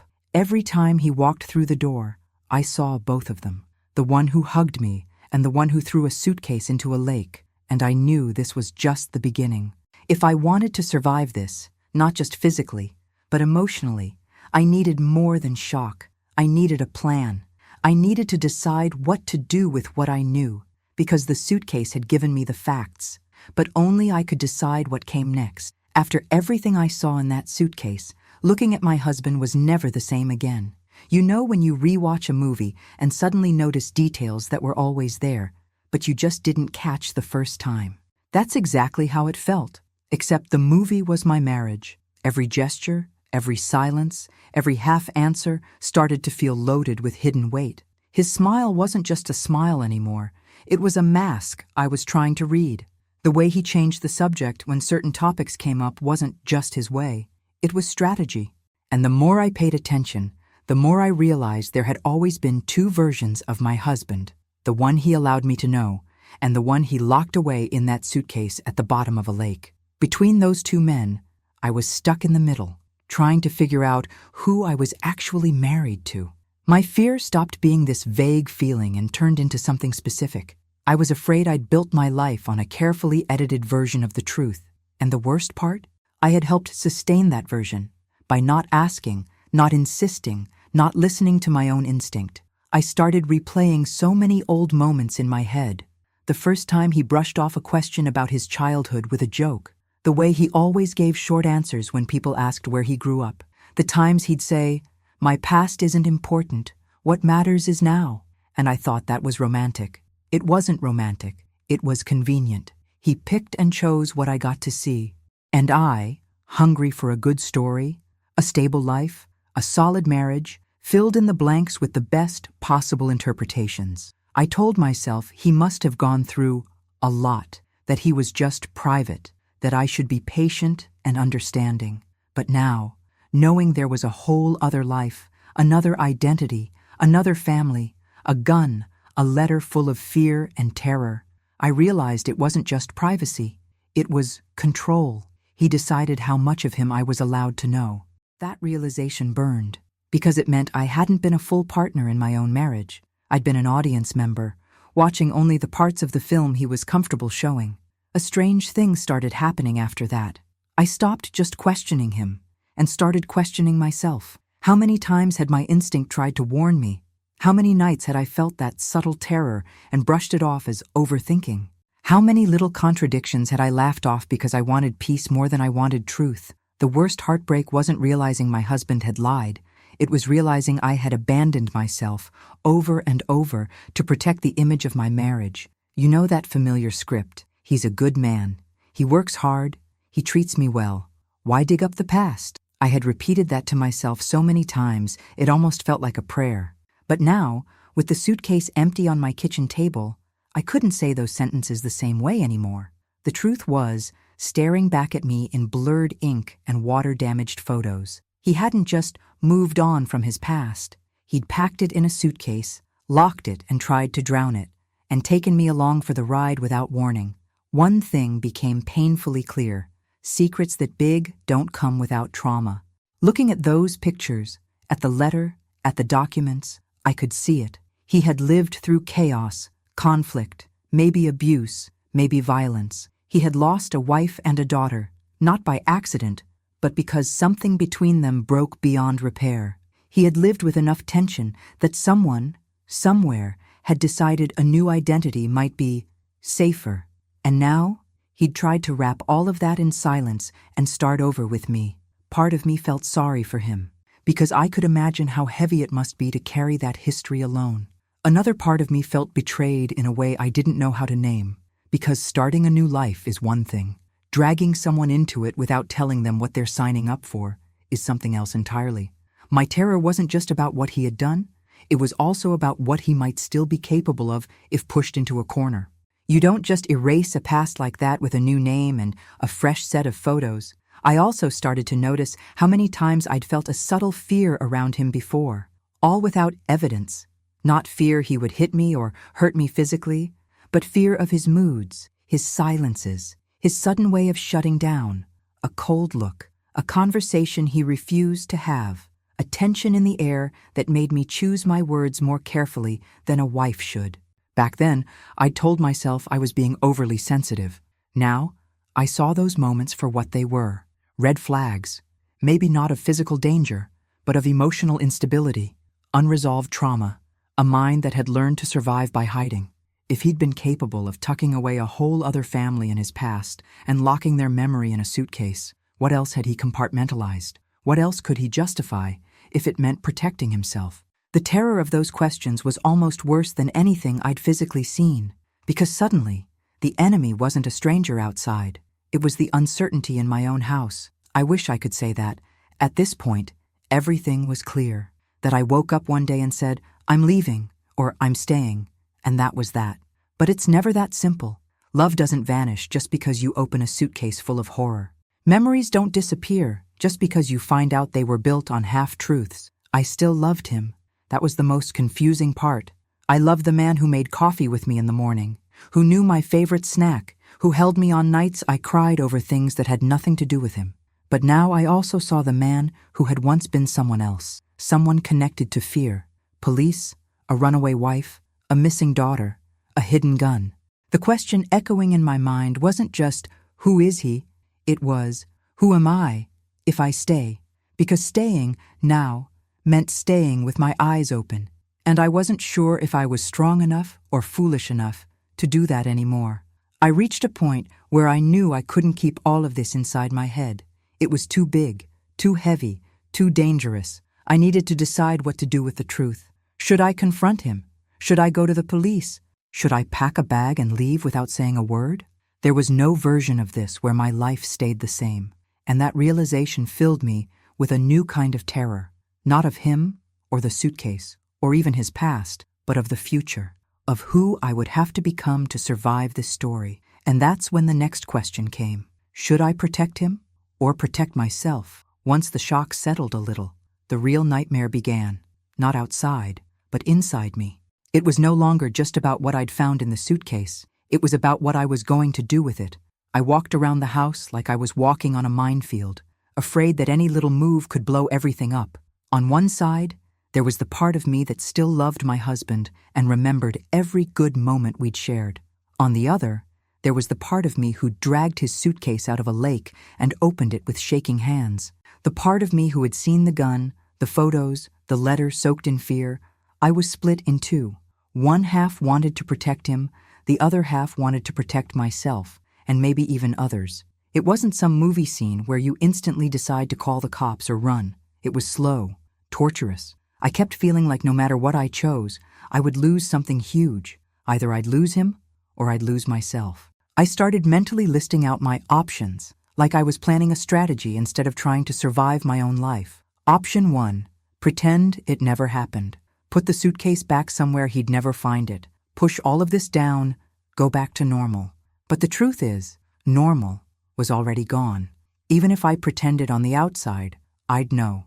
The lake, the documents, the gun, the other name, the other family. My fear would grow like mold in a dark room, spreading into every corner of my mind. Option 2. Call the police immediately. Turn over the suitcase. Tell them everything. Let them figure out who he really was and what he'd done. As logical as that sounded, it came with its own terrifying questions. What if I didn't know the full context? What if some of those documents were part of an old case already closed? What if his life really had been in danger back then, and there were still people out there looking for him, and the one that really paralyzed me? Would I become a suspect too, for knowing and not saying anything sooner? Option 3 was the one my heart kept circling back to. Confront him first, look him in the eye, tell him I knew, show him the suitcase, and demand the truth from his own mouth. But that option was wrapped in its own brand of terror. What if he reacted badly? What if he felt cornered? What if the same man who'd once lived with so much violence and chaos lost control again, with me right in front of him? I wasn't afraid of a random stranger on the street. I was afraid of the weight I'd seen in his eyes that day at the lake. Afraid of what a man capable of throwing his whole past into the water might do when pushed. And at the same time, another thought haunted me. What if, somewhere inside all those lies, there was also genuine regret? What if he really had tried to start over and just didn't know how to do it without burying everything? That's what made this so hard. I wasn't dealing with a villain. I was dealing with a human being, broken, dangerous, loving, lying, all at once. Love complicates everything. If he were a stranger, I already know what I'd tell someone in my place to do. Get out, report him, protect yourself. It's easy to be rational with someone else's life. But this was the man who'd held me when I cried, who'd laughed with me, who knew my favorite jokes and my worst fears. There were days when I hated him for what he'd hidden. And there were days when I wanted to hug him and ask, what happened to you before me that you were so afraid to tell me the truth? This duality tore me apart because I realized something nobody wants to admit. You can love someone and still be afraid of them. You can want to save them and save yourself at the same time, and those desires don't always align. That's when the biggest question started to form. Was my loyalty to him or to the version of myself I wanted to be from now on? I knew I couldn't handle this alone forever, so I did something practical before doing anything emotional. I waited for a day when he left the house like usual, then sat at my kitchen table with my phone and the suitcase close by. I took photos of everything: the documents, the photos, the gun, the letter, the ID with his old name. Every angle, every detail. I saved them in different places: a cloud folder, an email to myself, a USB drive I hid somewhere safe, not because I wanted evidence to use against him later, but because by then I knew one thing. In a story like this, proof isn't paranoia. Proof is protection. After that, I reached out to someone I trusted and asked for something small but important: a recommendation for a good attorney. I didn't spill everything at once, just said I needed advice about a complicated situation with my husband and his past. When I finally sat down across from that lawyer and described parts of what I'd found, I felt both fear and relief. Fear, because speaking the words out loud made everything more real. Relief, because for the first time, this wasn't just running in circles inside my head. The lawyer didn't dramatize it, but he didn't minimize it either. He said I'd done the right thing by keeping the suitcase and documenting everything. He told me I had every right to be careful, and he made something crystal clear. I wasn't responsible for what my husband had done in his old life, but I would be responsible for what I chose to do now that I knew. That sentence hit hard. It shifted the terror from what did he do to who am I going to be in this? I walked out of there with no ready-made answer, but with one certainty: whatever I did next, I wasn't going to do it blindly. I'd confront him, yes, but not as the naive wife he thought I still was. I'd confront him as a woman who had seen the suitcase, touched the truth, and decided she wouldn't carry that burden alone. In the end, the real dilemma wasn't just turn him in or protect him. It was this: would I keep sacrificing my own peace, sanity, and safety to shield a man who hadn't trusted me with his full story?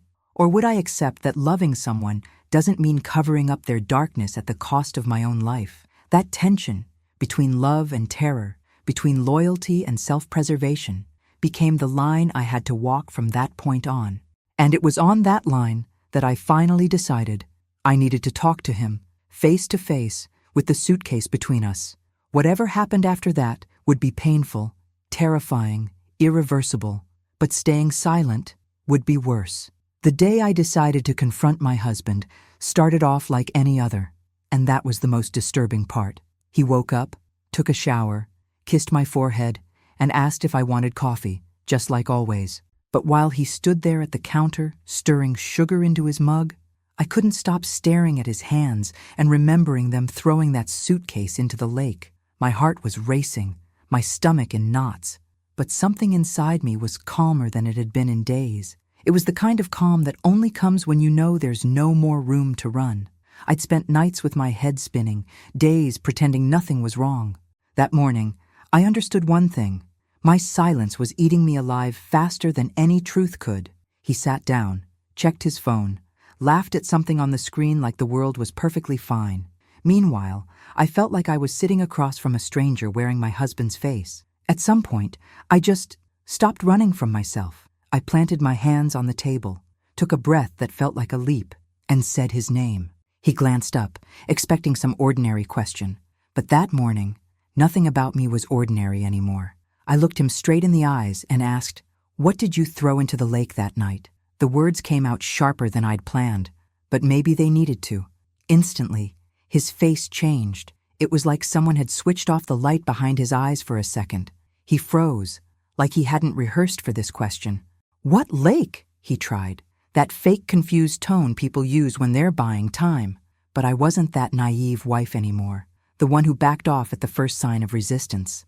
"I followed you," I said. "I saw you. I saw the suitcase." That word hit him like a slap. He sank back in his chair, crossed his arms, then uncrossed them, clearly rattled. For a second, I almost felt sorry for him. But then I remembered pulling that same suitcase out of a lake with my own hands while he slept peacefully. "I don't know what you think you saw," he tried again. "You're overreacting." "No," I said, my voice shaking but steady. I went back. I found the suitcase. I opened it. I know.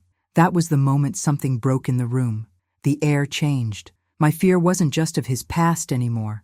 It was of what was about to happen between us. He stood up so fast his chair scraped loud against the floor. "Where is it?" he asked, his voice lower now. Urgent. I didn't answer. Instead, I walked away from the table and headed toward the bedroom, where I'd hidden the suitcase. I could hear his footsteps behind me, hesitant but heavy. I opened the closet, pulled the suitcase out from behind some blankets, and dragged it into the living room. Setting it down between us felt like putting a third person in the room. His face went pale the second he saw it. He didn't even try to pretend it wasn't his. For a moment, we both just stood there, me on one side, him on the other, the suitcase in between. You took it from the lake?" he finally asked. "Yes," I said. "I saw everything. The coat, the photos, the gun, the documents, your other name, your other life." His shoulders dropped, like his whole body suddenly weighed twice as much. That was the first time I saw pure fear in his eyes, not mine, his, and as twisted as it sounds, that scared me too, because a man that afraid is capable of anything. He rubbed his face with his hands, then sat down on the couch like his legs couldn't hold him anymore. "What did you read?" he asked, staring at the floor. "Enough," I answered. "Enough to know you had a wife and a daughter. Enough to know you changed your identity. Enough to know there was police involved." He winced at each word, like they were bullets. "I was going to tell you," he began. "No," I cut him off.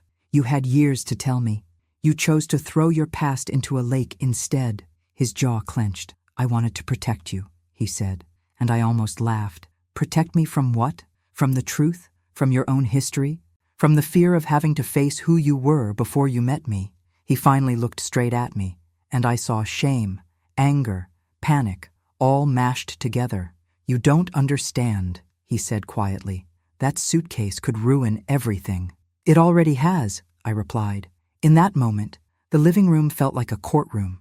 No judge, no lawyers, just me, him, and the evidence sitting on the floor. I didn't want to scream. I didn't want drama. I wanted clarity. So I asked, "Who are you, really?" Not the name on his current driver's license, not the role he played for my friends and family. Who was he when no one was watching? He swallowed hard and looked at the suitcase again, like the answer wasn't in his mouth, but in there. Then he said something I didn't expect. "I'm not the monster you think I am." I crossed my arms and answered, "Then prove it. Start at the beginning. Tell me who that woman and that little girl in the photos are. Tell me why your old name is attached to police records. Tell me why you thought drowning a suitcase was better than telling me the truth." His shoulders slumped even more. My terror shifted again, not of what I'd seen, but of what I was about to hear. Because once he started talking, there would be no more pretending. We sat down, me in an armchair, him on the couch, the suitcase like a witness between us. He took a long breath, like someone about to jump into freezing water.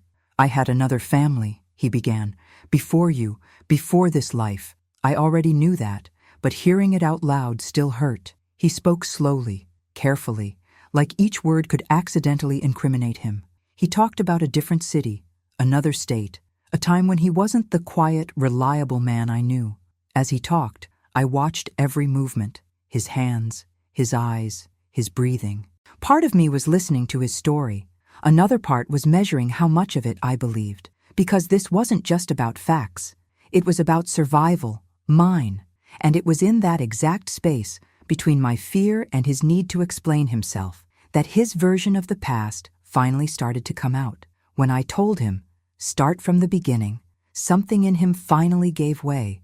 It wasn't dramatic. No screaming, no tears dripping onto the floor. It was more like a slow collapse from the inside out. He stared at the suitcase for a few seconds, like he was asking it for permission to speak. Then he said quietly, "That name you saw, that used to be me." He told me that before he met me, before this city, before this house, he'd lived a completely different life in another state. Back then, he wasn't just a boyfriend or a husband. He was a father. He talked about his ex-wife, though he didn't call her that. He called her by her first name, and it sounded like it still hurt to say it. According to him, they'd met young, gotten married fast, and had a daughter. For a while, things were good, normal, even boring, in the best way. Then, he said, he made some very stupid decisions that brought dangerous people into their lives. He admitted that desperation had led him into the wrong kind of business. Quick money, shady deals, people you don't say no to. At first, he told himself he was doing it for his family, to pay off debts, to keep the house, to give his daughter everything she needed, but that kind of life always comes with a price. He started coming home stressed, distracted, on edge. His ex-wife got tired of the excuses, tired of the late nights, tired of feeling that mix of fear and confusion. The fights escalated, from calm arguments to shouting matches, from complaints to accusations. There was yelling, doors slamming, threats, he said, on both sides. "I'm not going to pretend I was innocent." He swore he never laid a hand on her, but he admitted there were moments when he wished the walls would swallow him, just so he wouldn't have to face what he'd become. According to him, his ex eventually filed a report, told the police she was afraid of what could happen if things kept going the way they were. That report, and everything that came with it, ended up in the documents I saw in the suitcase. While he was dealing with his mess on one side, the people he owed started closing in on the other. Threatening phone calls, strange cars parked on their street. He said every knock on the door made his heart stop. "We were living in terror," he told me. Not just her, not just me, our daughter too. He described one night in particular, shouting outside, a confrontation, someone showing up to collect money. Police were called, neighbors watched, his daughter cried in the hallway. That night became some kind of breaking point. After that, his ex decided she wasn't going to raise their child in that environment. He said he came home one day to find the house half empty, their clothes gone, her wedding ring left on the table, a note saying she couldn't live in fear anymore, that their daughter deserved better, that she was leaving for good. He had no idea where they went, and that not knowing became its own kind of torture. According to him, things spiraled even more after they left. He had to cooperate with authorities because of the people he'd gotten involved with. The identity change document I saw wasn't as glamorous or dramatic as witness protection in the movies, but it was serious. New name, relocation, an official recommendation to cut ties and disappear. He said, "They told me it was safer, for me and for them, if I started over somewhere else." He didn't say yes right away, but eventually, after enough fear and enough threats, he agreed. He left his old life behind, not as a hero, not as a complete villain, but as someone who'd destroyed his own home and was trying to run from the debris. He carried the photos, the kids' rings, the chain, and even the gun with him in that suitcase. "Why the gun?" I asked. He looked at me and said, "Because for a while, I didn't know who might come after me." That answer chilled me in a way I can't describe, because it meant that the danger wasn't just in his past. It had been sitting next to me at the dinner table every night. When I asked why he'd kept all of that for so long, he said the suitcase had started as a kind of shrine, a way to hold on to his daughter, to remember he'd once had a different life. Every photo, every little object was a piece of a story that had blown apart. But over time, the suitcase stopped being a memory and became a threat. He said, "The older I got, the more terrified I became that someone would find it, that you would find it." That was when my anger flared again. "So you were more afraid of being exposed than you were of lying to me for years?" I asked. He stayed quiet, then said, "I didn't know how to tell you without losing you." I replied, "You didn't tell me, and you're losing me anyway." He flinched. He insisted that by the time he met me, he'd already left that life behind, that he didn't want to be defined by the worst version of himself. But choosing to throw the suitcase into the lake instead of telling me the truth, that was a decision he made now, not back then. He admitted that the night he went to the lake, the terror of being discovered had reached a breaking point. He'd had nightmares, flashes of the past, panic that one day I'd stumble into it all by accident. He thought that if he just got rid of the physical evidence, the documents, the photos, the gun, he could finally breathe. That suitcase was like a curse, he said. Every time I looked at it, I remembered everything I'd ruined. "And what about me?" I asked. "Did you ever remember that I had the right to know who I was married to?" He looked at me with tears in his eyes for the first time that night. "I was selfish," he said. "I wanted a fresh start so badly that I pretended the past didn't exist. I thought if I buried it deep enough, it would stop haunting me." I stared at him and answered, "You didn't bury it. You handed the haunting to me." Because by trying to drown his past, he'd turned my present into a horror show. Listening to his story, I felt something strange. Not forgiveness, not hatred either. Something in between.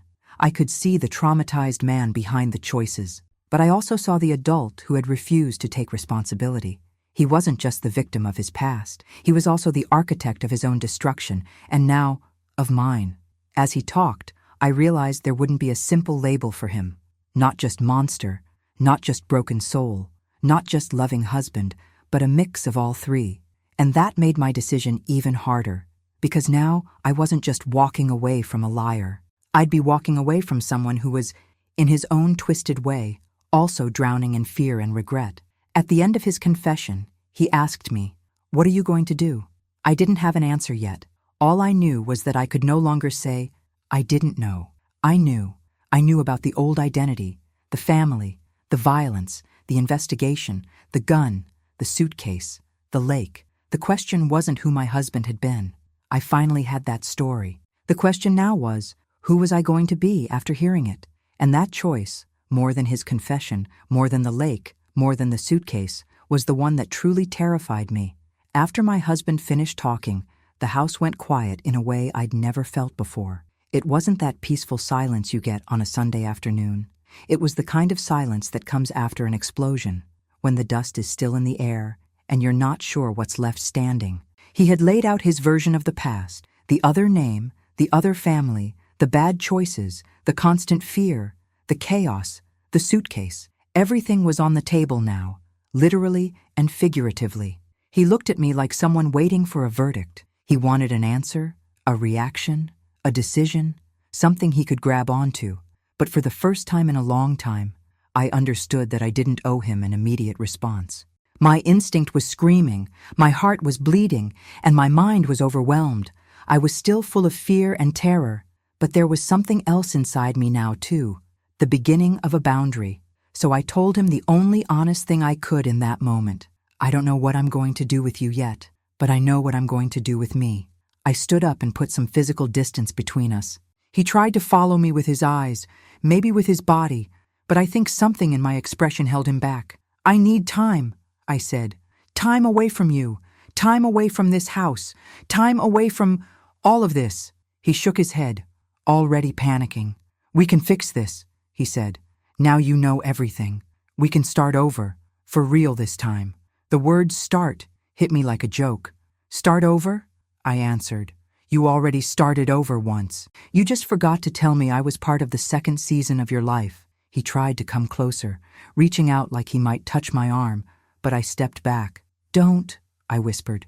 Not right now. My body was still processing the fact that the man I loved was the same man who'd once stood in a police report under another name, and later stood at the edge of a lake throwing a suitcase full of his sins into the water. I wasn't ready to be touched by those hands yet.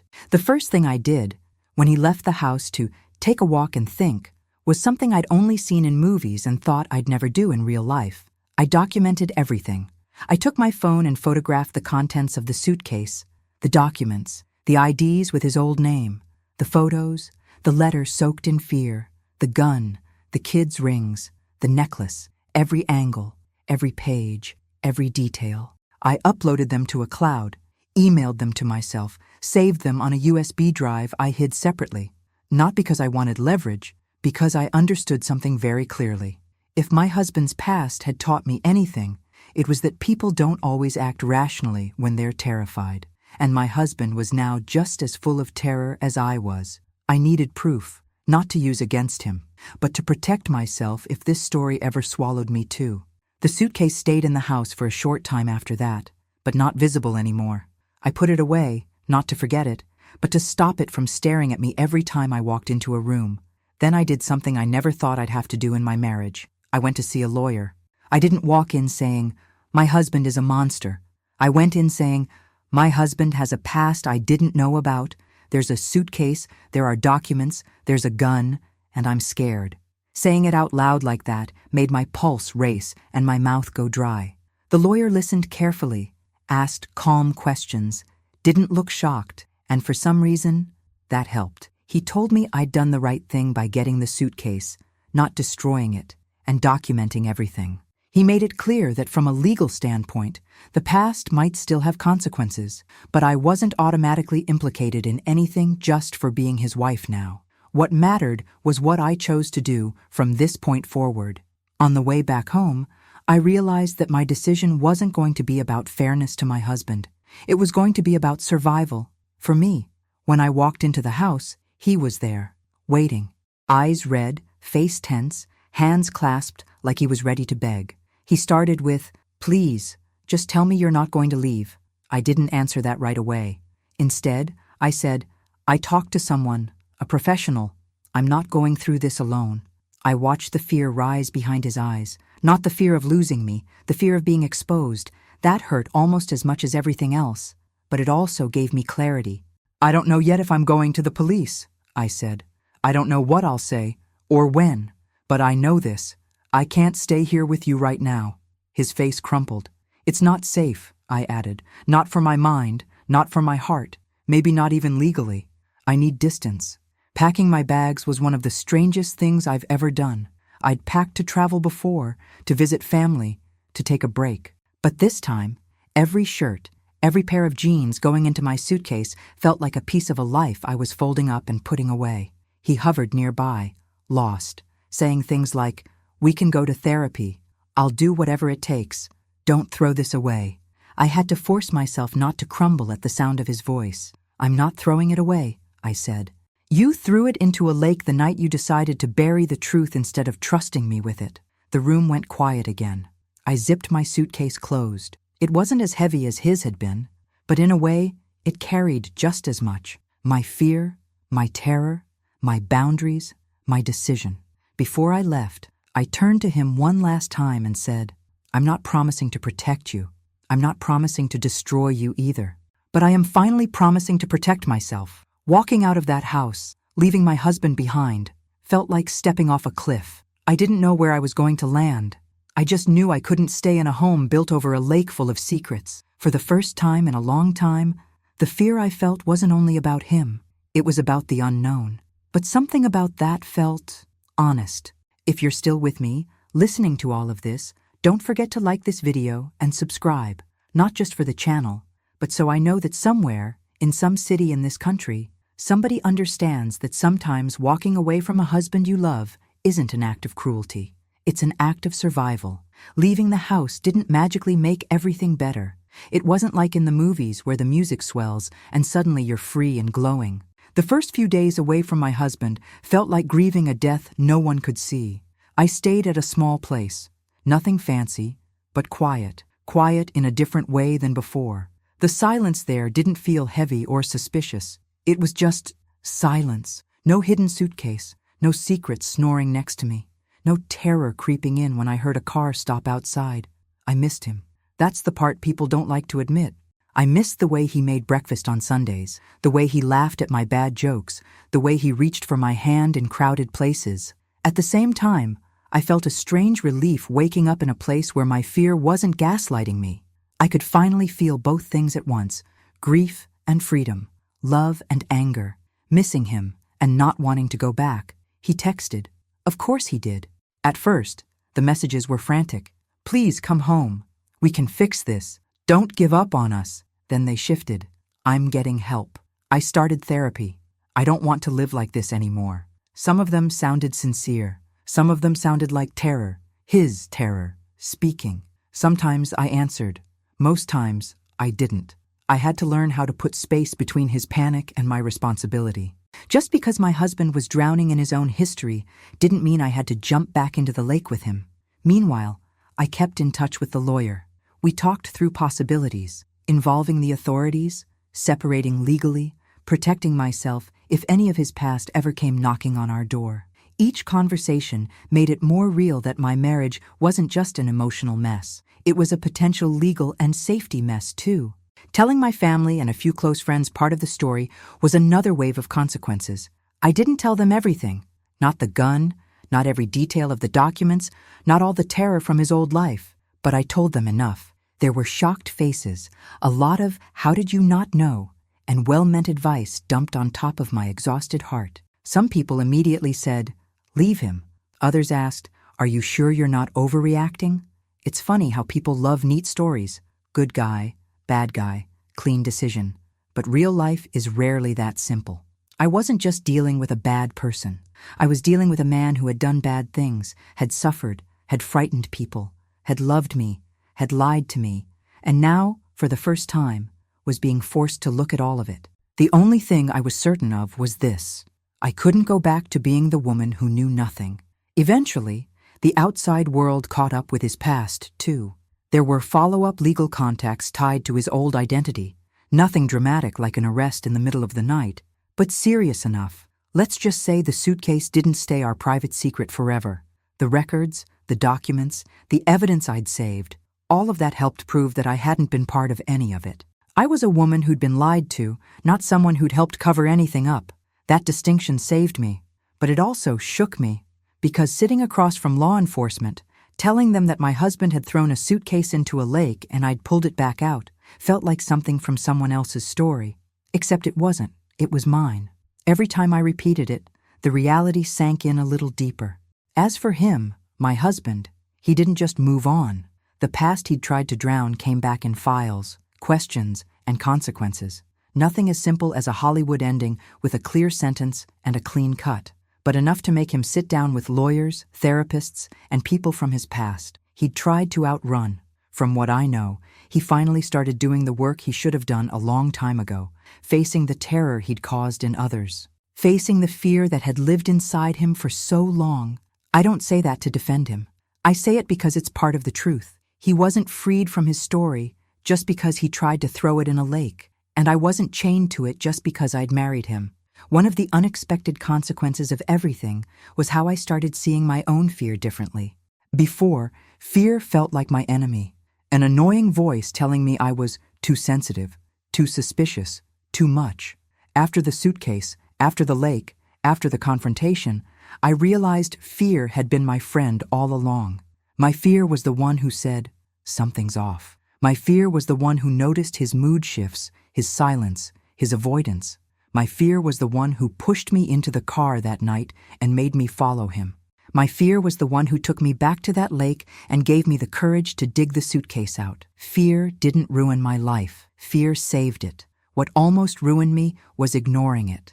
Little by little, I started building a new life, not out of revenge, but out of self-respect. Paying my own bills, choosing my own furniture, sleeping in a place where the only secrets in the room were the ones in my own head, and I was working through those in therapy.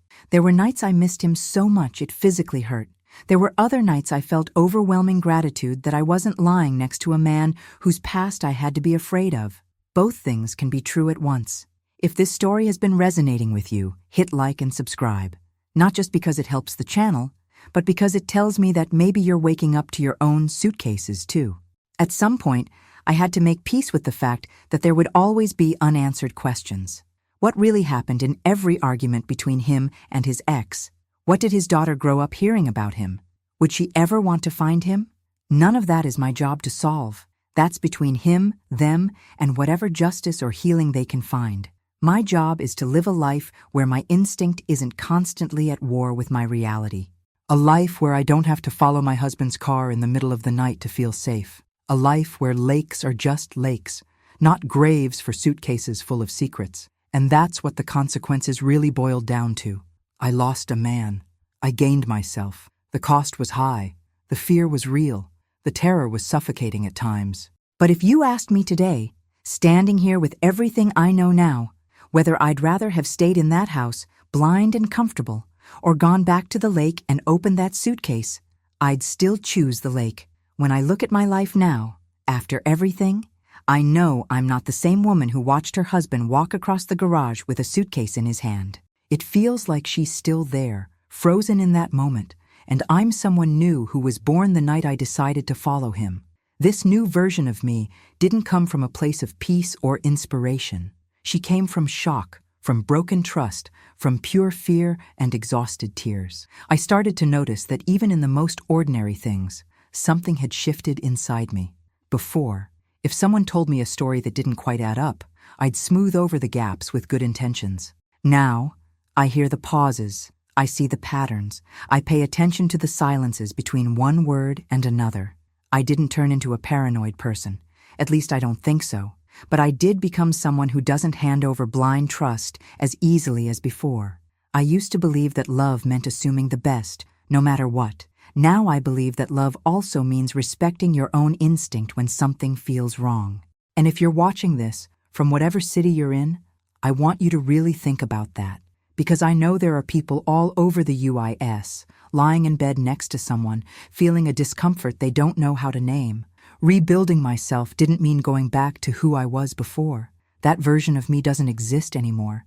And honestly, I don't want her back. She was kind, yes, loving, yes, but she also swallowed a lot of her own truth to keep the peace. There were days, after everything, when I wished I could be that naive again, just for a few hours. To believe every explanation, to never suspect anything, to sleep through the night without remembering a lake, a suitcase, and the sound of water closing over secrets. But I can't, and I've made peace with that. Instead, I started building a new kind of normal, a life where I don't pretend not to see what's right in front of me, where I don't call my own fear drama just to avoid difficult conversations. I learned that sometimes your life doesn't fall apart to punish you.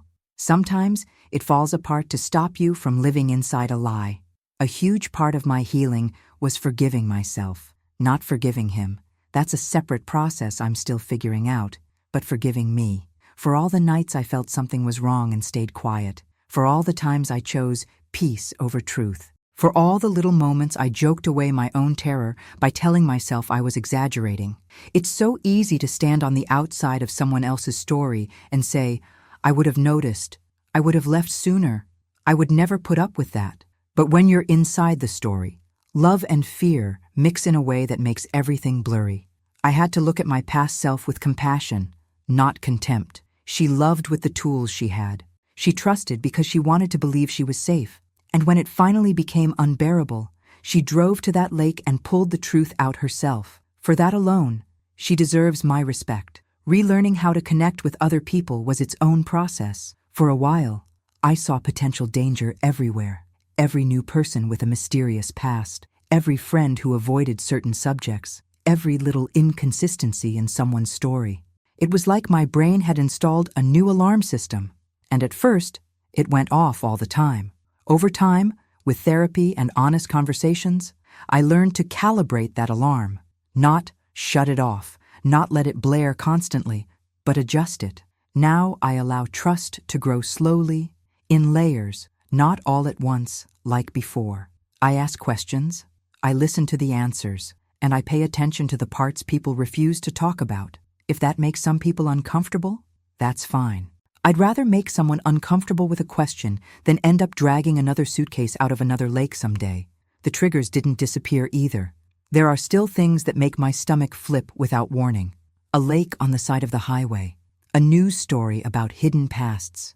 The sound of something heavy hitting water in a movie. Sometimes, driving at night past a body of water, I feel that old terror crawl back up my spine. But now I know how to talk to it. I remind myself, I'm not in his car anymore. I'm not following him. I'm not going back to that house. I'm safe. I don't try to erase the memory. Erasing isn't healing. It's just covering. I let the memory exist, but I don't let it decide who I am today. The night at the lake is a part of my story, but it's not the whole story, and it's definitely not the end. In the end, what stayed in me after all that fear, all that terror, all that truth, was a new kind of respect for myself and for my intuition. I learned that I can survive things I never imagined I'd have to face. I learned that you can love someone deeply and still walk away when staying means abandoning yourself. I learned that you don't have to carry someone else's secrets as if they're your destiny. If this story has been sitting heavy in your chest while you listen, subscribe to the channel and like this video, not just so you get the next stories, but as a way of saying, yeah, I see myself in this somehow. Because what happened to me might be extreme, but the core is painfully common. How many of us silence ourselves to keep a relationship alive? How many of us are ignoring our own suitcases right now, hoping they'll sink on their own? The truth is, I didn't come out of this story clean or untouched. No one does. But I did come out of it more honest, more awake, more loyal to myself than to any image of a perfect marriage. And that, for me, is what rebuilding really means. Not pretending it didn't happen, but deciding, every day, that what happened doesn't get to define what I accept from here on out. My husband, the suitcase, the lake, the fear, the terror, they all left a mark on me, but they also opened my eyes. And once your eyes are open, pretending to be blind is no longer an option. In the end, the biggest thing I took from all of this wasn't just my husband had a secret past. It was something deeper, harder, and more universal. Fear is not always the enemy. For years, I treated my own fear like a flaw. I thought it made me weak, dramatic, ungrateful. Whenever that quiet discomfort showed up, when his story didn't quite match, when his eyes went cold at certain questions, when his silence lasted a bit too long, I told myself to shut up and be understanding. Now I see it differently. That wasn't paranoia. That was my instinct waving a red flag. Fear has layers. There's the kind that paralyzes you. And there's the kind that's really just your intuition saying, something here doesn't add up. The problem wasn't that I felt fear. The problem was that I kept shoving it down and calling it overthinking. I also learned that instinct doesn't always come as a big dramatic sign. Sometimes it's just a little knot in your stomach that shows up every time the same subject comes up, or the way your chest tightens when someone dodges the same question again and again, or the way you feel strangely small and insecure even when nothing obvious is wrong. Before, I used to label all of that as my issues. Now, I call it data. No, instinct isn't undeniable proof. You can't take it to court, but it's a powerful invitation to look closer. If I had honored that feeling earlier, maybe I wouldn't have had to follow his car at night. Maybe the suitcase would have come out in a conversation instead of out of a lake. Or maybe everything would have exploded earlier. Who knows? But at least I wouldn't have spent so long betraying myself in the process. Another brutal lesson was about secrets. Everybody has a past. Everybody has mistakes, regrets, chapters they're not proud of. That's not the issue. The issue is when those secrets can directly put someone else in emotional, psychological, or physical danger, and they're still kept hidden. It's one thing to say, "I went through some hard times. I'll tell you more when I'm ready." It's another thing entirely to change your name, bury documents, hide a gun, and throw a suitcase into a lake. That's not just privacy. That's erasure. That's rewriting history at the expense of everyone who comes after. Loving someone doesn't obligate you to be okay with that. You're allowed to say, "I can handle your past, but I can't handle being lied to about it." I also learned that love and fear can coexist. We like to think they're opposites, that if you love someone, you're never afraid of them. And if you're afraid, it means you never truly love them. That's not true. I loved my husband.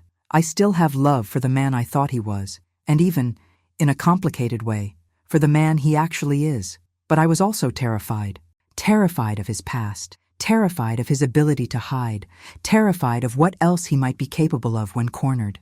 Acknowledging that doesn't erase the love that existed. It just shines a light on the fact that love alone is not enough to make a relationship safe. You need truth. You need transparency. You need the certainty that there are no suitcases sinking somewhere with pieces of your life inside. Maybe the most important thing I learned is this. You are not obligated to carry someone else's unresolved history on your back. You can feel empathy for what they went through and still say, "I can't live with the consequences of this." You can look at someone who's been through trauma and still hold them accountable for what they do with that trauma now. My husband had a lot of reasons to be broken, but he also had choices. And one of those choices was to keep me in the dark, leaving, creating distance, refusing to drown with him. None of that made me cruel. It made me honest, with him, and finally, with myself. So I want to leave you with a few questions, in case this story stirred something in you. What suitcases are you avoiding opening in your own life? What conversations are you not having because you're terrified of what might come out? Where has your instinct been whispering and you've been hitting mute because the truth might demand a change you don't feel ready for? I'm not here to tell you to stay or to leave, to forgive or to fight. I'm here to tell you this. Listen to yourself. Believe yourself. Don't be so loyal to someone else's comfort that you abandon your own safety. If this story made you think, even a little, subscribe to the channel, turn on notifications, and like this video, not just for me, but as a commitment to yourself, a kind of quiet promise that you won't ignore your own fear the next time it knocks. Because if there's one thing my husband, that suitcase, that lake, and all that terror taught me, it's this. Sometimes the scariest thing you can do is finally see what's been in front of you the whole time. When I look back now, it's not just the image of my husband standing by the lake that haunts me. It's the memory of the woman I was before all of this, someone who felt fear knocking at the door, but kept calling it overreacting. Someone who saw strange signs, but always found one more excuse. If I could sit in front of you right now, look you in the eyes, I'd ask you without sugarcoating it, what have you been doing with the signs life's been sending you? Have you been ignoring them, shoving them under the rug? Convincing yourself it's fine just so you don't have to stir up the pain? Because in my case, the truth only fully showed up when I finally had the courage to go to that lake, face the suitcase, and accept that my terror had been trying to protect me, not destroy me. I'm not here to tell you to leave or stay. That's not my role. But I do want to push you to do something I took way too long to do. Actually listen to your own intuition. Do you feel that tightness in your chest when certain things happen? Feel the atmosphere in the house change? Answers getting more evasive? Stories that don't match? The past always being treated like a forbidden subject? Don't write that off as drama. Start asking. Start observing. Start respecting yourself.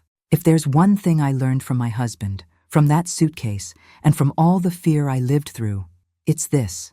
Love without clarity becomes the perfect soil for lies to grow. And you deserve way more than living in the shadow of someone else's secret, no matter how much you love that person.